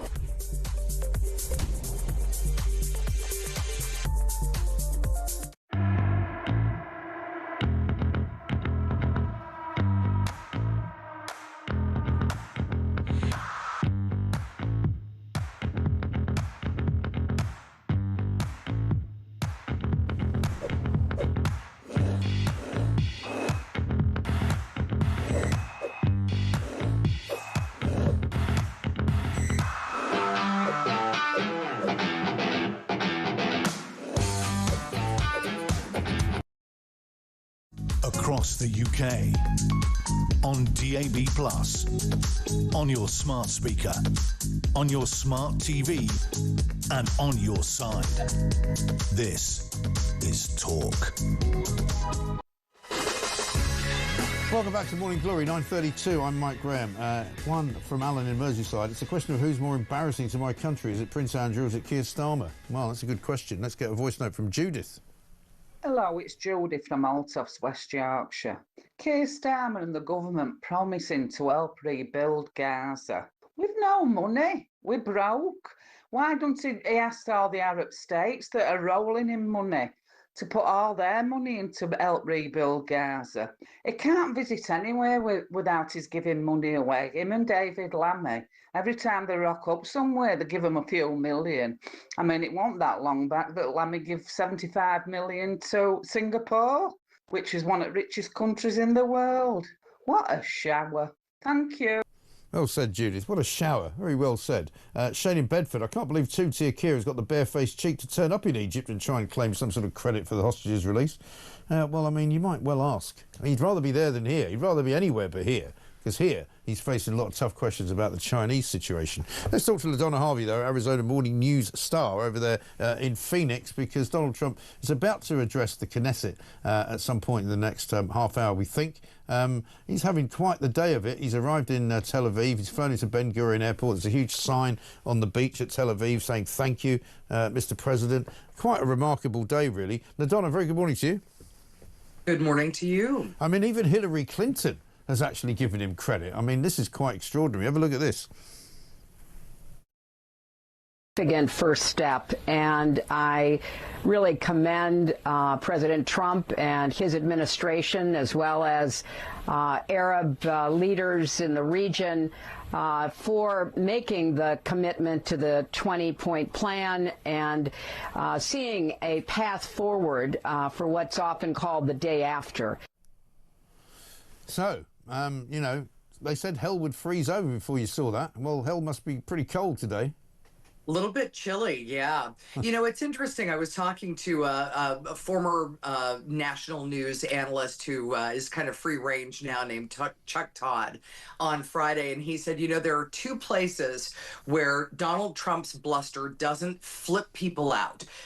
World leaders who will actually, you know, they actually take him very seriously and they listen to him. Right. And that's the Middle East and Russia. And he said, you know, you have to give credit where credit is due. Walking in and saying you are going to make a deal is a situation that I don't even, how much diplomacy have we had? You know, we've tried diplomatic routes. We have tried appeasement. We've tried almost everything to calm things down in the Middle East. And somehow, some way, our president managed to at least get the underpinnings of a peace deal done. I mean, we are seeing hostages released. We are seeing troops pulled back. Hopefully we will see people in Gaza fed. We will see kids going back to school, and we will see some sort of rebuilding. And that's something that nobody has managed to do.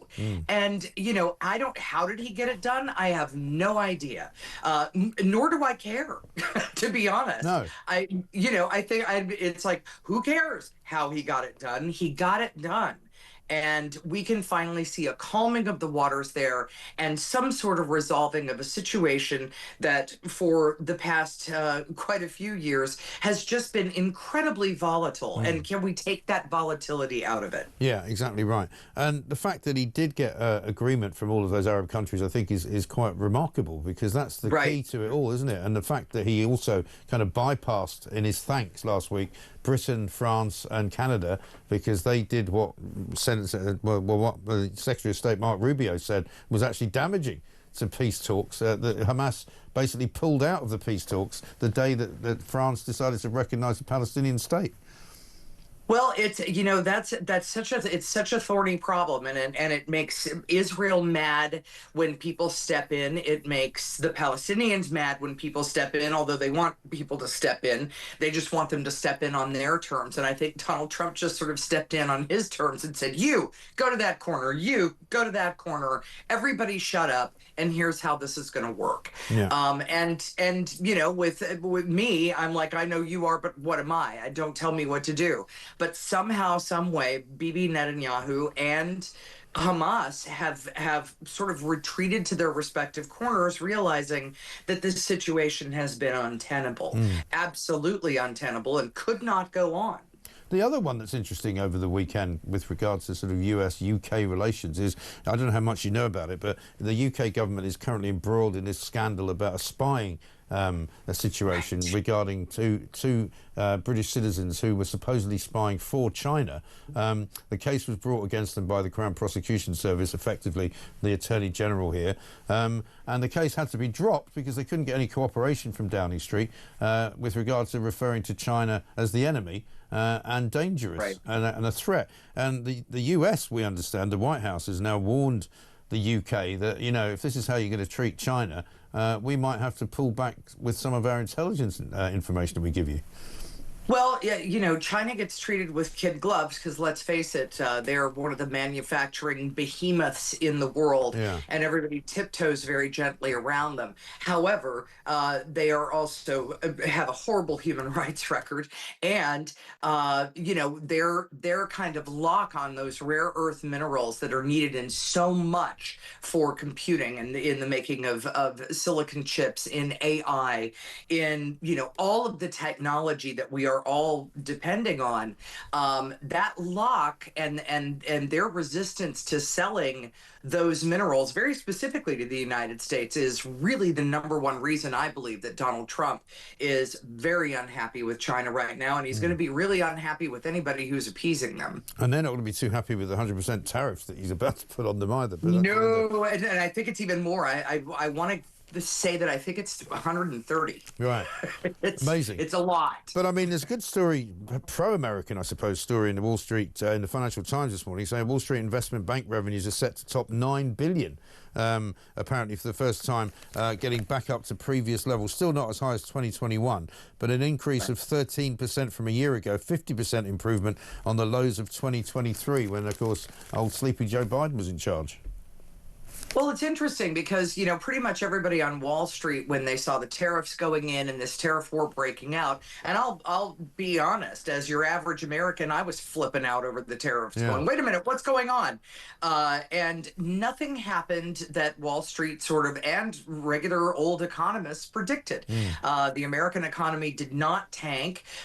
It hasn't been moving a lot recently, but it certainly hasn't been going down. And so I think that there are a lot of people with you know, tweed suits on and elbow patches who are going to have a lot of explaining to do as to why our economy did not tank with all the tariffs. And if it didn't tank, can we explain that to the American people? Because anybody who's invested in Wall Street is pretty happy right now. Yeah. Of course, that could change. Yeah, of course it could. Yeah, I mean, don't count your chickens, as they say, literally. Donna Harvey, great to see you. Thank you very much indeed. Arizona Morning News, KTAR in Phoenix. Coming up, Heidi Backram joins us. She, of course, has been very vocal on the Palestinian protests here in the UK. She's also had family members murdered and taken hostage by Hamas. And Samara Gill going to join us as well. She was down at the protests at the weekend and she discovered some rather disturbing imagery, to wit, an ISIS flag. We'll find out what that's all about. Coming next, Donald Trump is going to speak soon as well.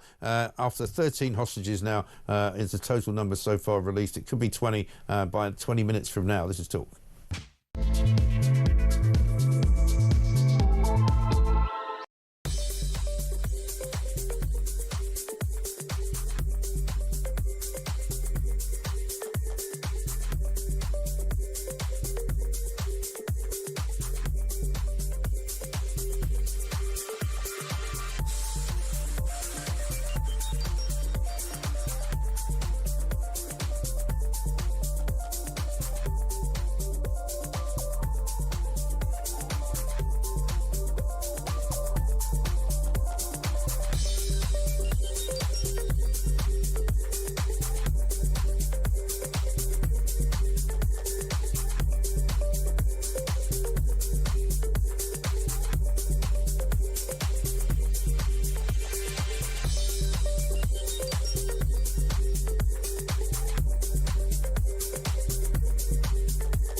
Across the UK, on DAB+, on your smart speaker, on your smart TV, and on your side. This is Talk. Welcome back to Morning Glory, 9:43. I'm Mike Graham. Breaking news now. It now would appear that all living hostages have been released into Israeli custody. Gaza have now handed them all over, according to the IDF, the Israel Defense Force. Trump is about to address the Israeli parliament, and so we'll bring you that obviously as soon as it happens. The released hostages include the twins, Ziv and Gali Berman, who were pictured in Gaza this morning. Absolutely extraordinary story this morning. Breaking news. Around about just after 6:15 this morning, the first 7 hostages were released into 3 cars, Red Cross cars, driven then from Gaza into Israel. They're being examined by doctors. They're being reunited with their families. Let's not forget that 1,195 people were killed by Hamas on October the 7th, 2023. 251 others were abducted. There are still some 28 hostages who are thought to be dead, whose bodies have still not been returned. We hope that these bodies will be returned to their family in due course. But certainly the great news this morning is that all 20 living hostages who have been held since that horrible day in October 2023 have now been released. 738 days in captivity. Extraordinary. Let's talk now to Heidi Bakram, who has lost family members in that terrible event. And of course, his wife, a cousin of Heidi's husband, and his wife and 2 children were held at gunpoint on the floor of their home. Absolutely incredible day, Heidi, for you. I guess it must bring back an awful lot of memories for you. Yeah, it's a lot of mixed emotions today, but overriding one is absolute joy for the live hostages that have come back and their beautiful reunions with their families. And a lot of them we've become very close to as well over the past 2 years, and we've sort of become one big family. So we're feeling everything, you know, by proxy of what they're feeling. But some of them, of course, are going to have their relatives come home in coffins, and some of them we're not even sure if the bodies are going to come home at all. So there's some uncertainty about Hamas finding bodies that they kidnapped in Gaza, and that just is really unacceptable, because those families cannot live with that limbo forever. No, of course not. Did you ever think this day would come? I mean, yeah, we had hope, because we had to have hope, because we had to keep fighting for them. But yeah, it felt hopeless sometimes. Yeah.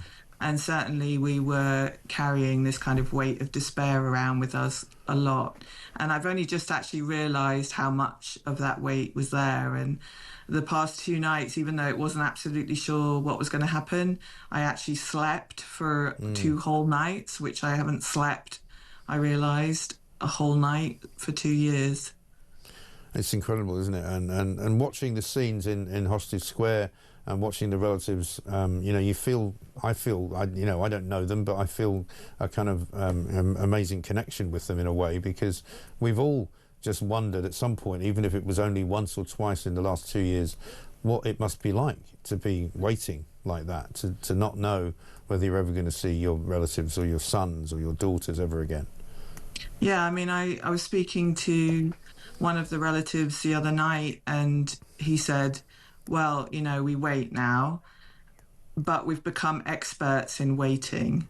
So, you know, they've learned this incredible patience and tolerance for this sort of uncertainty. But yeah, the last 2 days have been really tough in terms of waiting.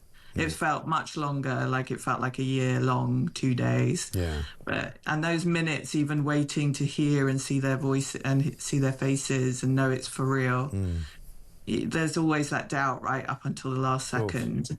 But now they've seen their faces and they're all coming home, and there's just utter joy now, and we can just really celebrate. And I think you're right. I think people around the world have felt connected to them, and they've learned their stories, and they've seen that, like, the relatives of the families have been relentlessly campaigning for them and been total heroes in terms of these are ordinary people that just turned into diplomats and campaigners and activists and warriors overnight, and really stepped up and played a massive role in saving their loved ones. Yeah, absolutely. Well, we can all celebrate in our own way at some point during the course of today. Heidi, thank you very much. Heidi Bakram, his family members were murdered and taken hostage by Hamas. Now, we spoke about what happened here at the weekend. Keir Starmer, of course, off to Egypt to apparently claim credit for something that a lot of people don't think he had anything to do with.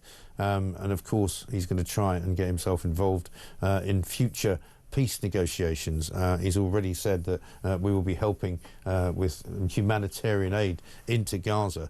What he isn't doing is preventing racist chanting and racist behaviour and anti-Semitic behaviour at these ridiculous protests. We're going to talk to Samara Gill in a second, Talks presenter, who went down to the protest in London on Saturday. Have a look at what she found.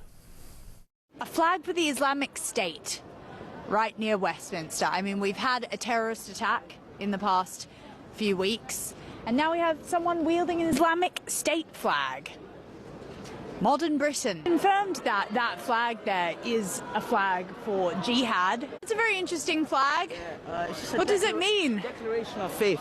Basically, it means there's no God but Allah, and his prophet is Muhammad. That's it. It looks a lot like the jihad flag to me. Nah. We're here to show the government they need to cut ties with Israel. We want no more. We want Palestine to be free. Free from what? Free from Israel. The troops have come out just a couple days ago, so it is effectively free now. Would you? Yeah, it is, but obviously the original whole land, even where Israel is now, that was all Palestine's land anyways. So you want the land back. I'm not too educated on the history, I'll be honest, but obviously speak to someone older that knows the history. I'm not too educated on it. So you're happy for the Jews to be removed from Israel? I'm very happy for that to happen. Okay, and how would you want that to happen? God knows, innit? God knows, innit? Yeah, it's great, isn't it? What a great education these people are getting in this country.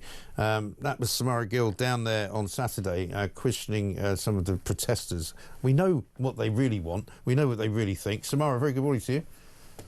Good morning, Mike. Yes. Oh, my God. It was terrifying down there, actually.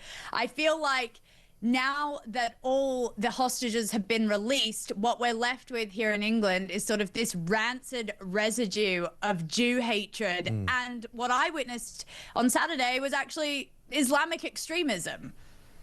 Yes, I mean, you saw an ISIS flag. You know, that we've had this business before, haven't we, when they first started marching around London in 2023. Oh, that's a jihad flag. Oh, jihad doesn't mean holy war. Jihad doesn't mean anything. It could mean just respect. It could just mean Allah is the true God. You know, they just kind of make it up as they go along, don't they?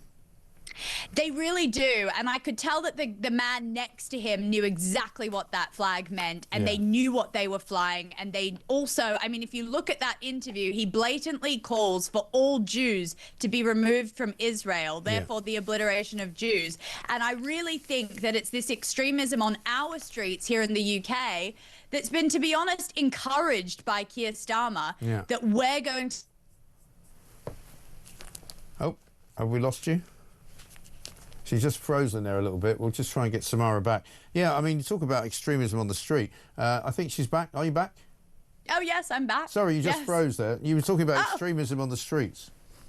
Yes, there is a lot of extremism left on the streets here in the United Kingdom, which is basically this sort of backwash of what's been happening in the rest of the Middle East. And I'm just really, really worried about what the future holds. Yeah, because we were told, were we not, last week by Shabana Mahmood that there was going to be some kind of clampdown on these kinds of protests that take place, you know, on a regular basis and in the same place.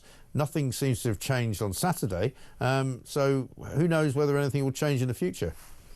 Well, exactly. Now that all the terms have been met, there is essentially a ceasefire. The fact that there were even people out there on Saturday, to be honest, sickens me, because it shows that it's just about Jew hatred, it's just about the obliteration of Israel, and it's nothing about Hamas or the children of Gaza or Palestine. That's not what it's about. No. Exactly right. Samara, thanks very much indeed. Great job. Good work going down there, and thank you for showing us that. Samara Gill there, having gone down to the protest on Saturday, taking place, of course, in exactly the same place that every protest has taken place for the last 2 years and a bit. Absolutely unbelievable. We're starting to see pictures now of some of the hostages meeting members of their family. We're told that all 20 living hostages have now been returned or are on their way to being returned in Red Cross vehicles. Some of them have already reached a military hospital. They will be examined by doctors. They will be taken to hospital if necessary. Donald Trump is in the Knesset in Jerusalem. He'll be addressing the Israeli parliament at some point very, very soon, any moment now. Julie Hartley-Brewer is going to be taken over soon. We've been doing this practically for 4 hours. Hard to believe that it's happened. Hard to believe that the hostages are all home. But they are. Still, of course, 28 hostages who didn't make it. We await to see whether those bodies get returned to their families because they have passed away. This is Talk.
This is an incredibly foolish move. It's a desecration of the most sacred space, not only for the Church of England, but for the global Anglican communion. So people need to wrap their heads around how important Canterbury Cathedral is and what it symbolises. They've gone and push this woke, kind of intersectional, diverse message, and it's very highly politicised stuff, like you just said, which isn't really, well, it's not at all compatible with the traditional teaching of the church. I think it's really but ugly, but the message behind it is even uglier.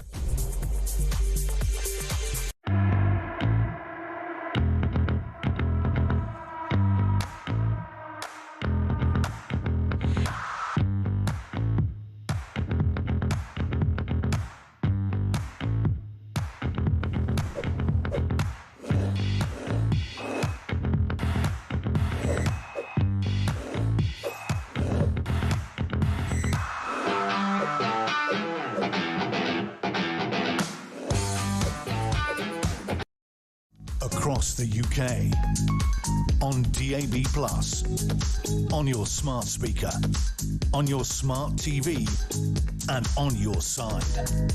This is Talk. Welcome back to Morning Glory. It's 9:57. I'm Mike Graham. Great show as usual. Did President Trump need an international tea boy today? Says David in the Cotswolds. That's the only reason I can think Sir Silly Starmer is going to Israel. Well, he's actually going to Egypt. He will go to the opening of an envelope as long as it's overseas. Well, I mean, Keir Starmer, in addition to all the great joy that a lot of people are feeling this morning, 20 hostages all now released. Julie Hartley-Brewer's here. Sorry, I forgot to say that bit. Which is wonderful news, absolutely brilliant. But Keir Starmer getting a lot of criticism. Nobody knows why he's claiming to have any part of this. Well, it was Bridget Phillipson yesterday, a vital role. And it's the fact that the US ambassador to Israel going like, this is delusional. Yeah. And then Steve Witkoff, you know, Trump's party, just basically sort of bigs it up, but he doesn't mention Keir Starmer. He mentions and he's obviously been asked to do that. Jonathan Powell's fingers are in everything when he's not selling us out to China. Right. Well, this is the thing. I mean, that's clearly been put out as a message because Downing Street have gone, come on, Steve. Could you please just give us something? Tweet? Something, anything. I mean, the whole thing is an utter embarrassment. And again, we did play a role. It is untrue to say we didn't play a role because we did play a role because we actually strengthened Hamas's arm by basically which is saying, what Marco Rubio said. Yeah, I mean, it's just embarrassing. Well, yeah, well, what's all going on? I mean, Donald Trump's going to be speaking in Knesset very soon. We'll be taking that live. I don't normally do this, but I think it's such an important day. I don't know about you. I'm just overwhelmed for these families. I've interviewed so many of the hostages and released hostages and the families, and I've gone to Hostage Square, and it is so overwhelming. And for the people of Israel, genuinely, everyone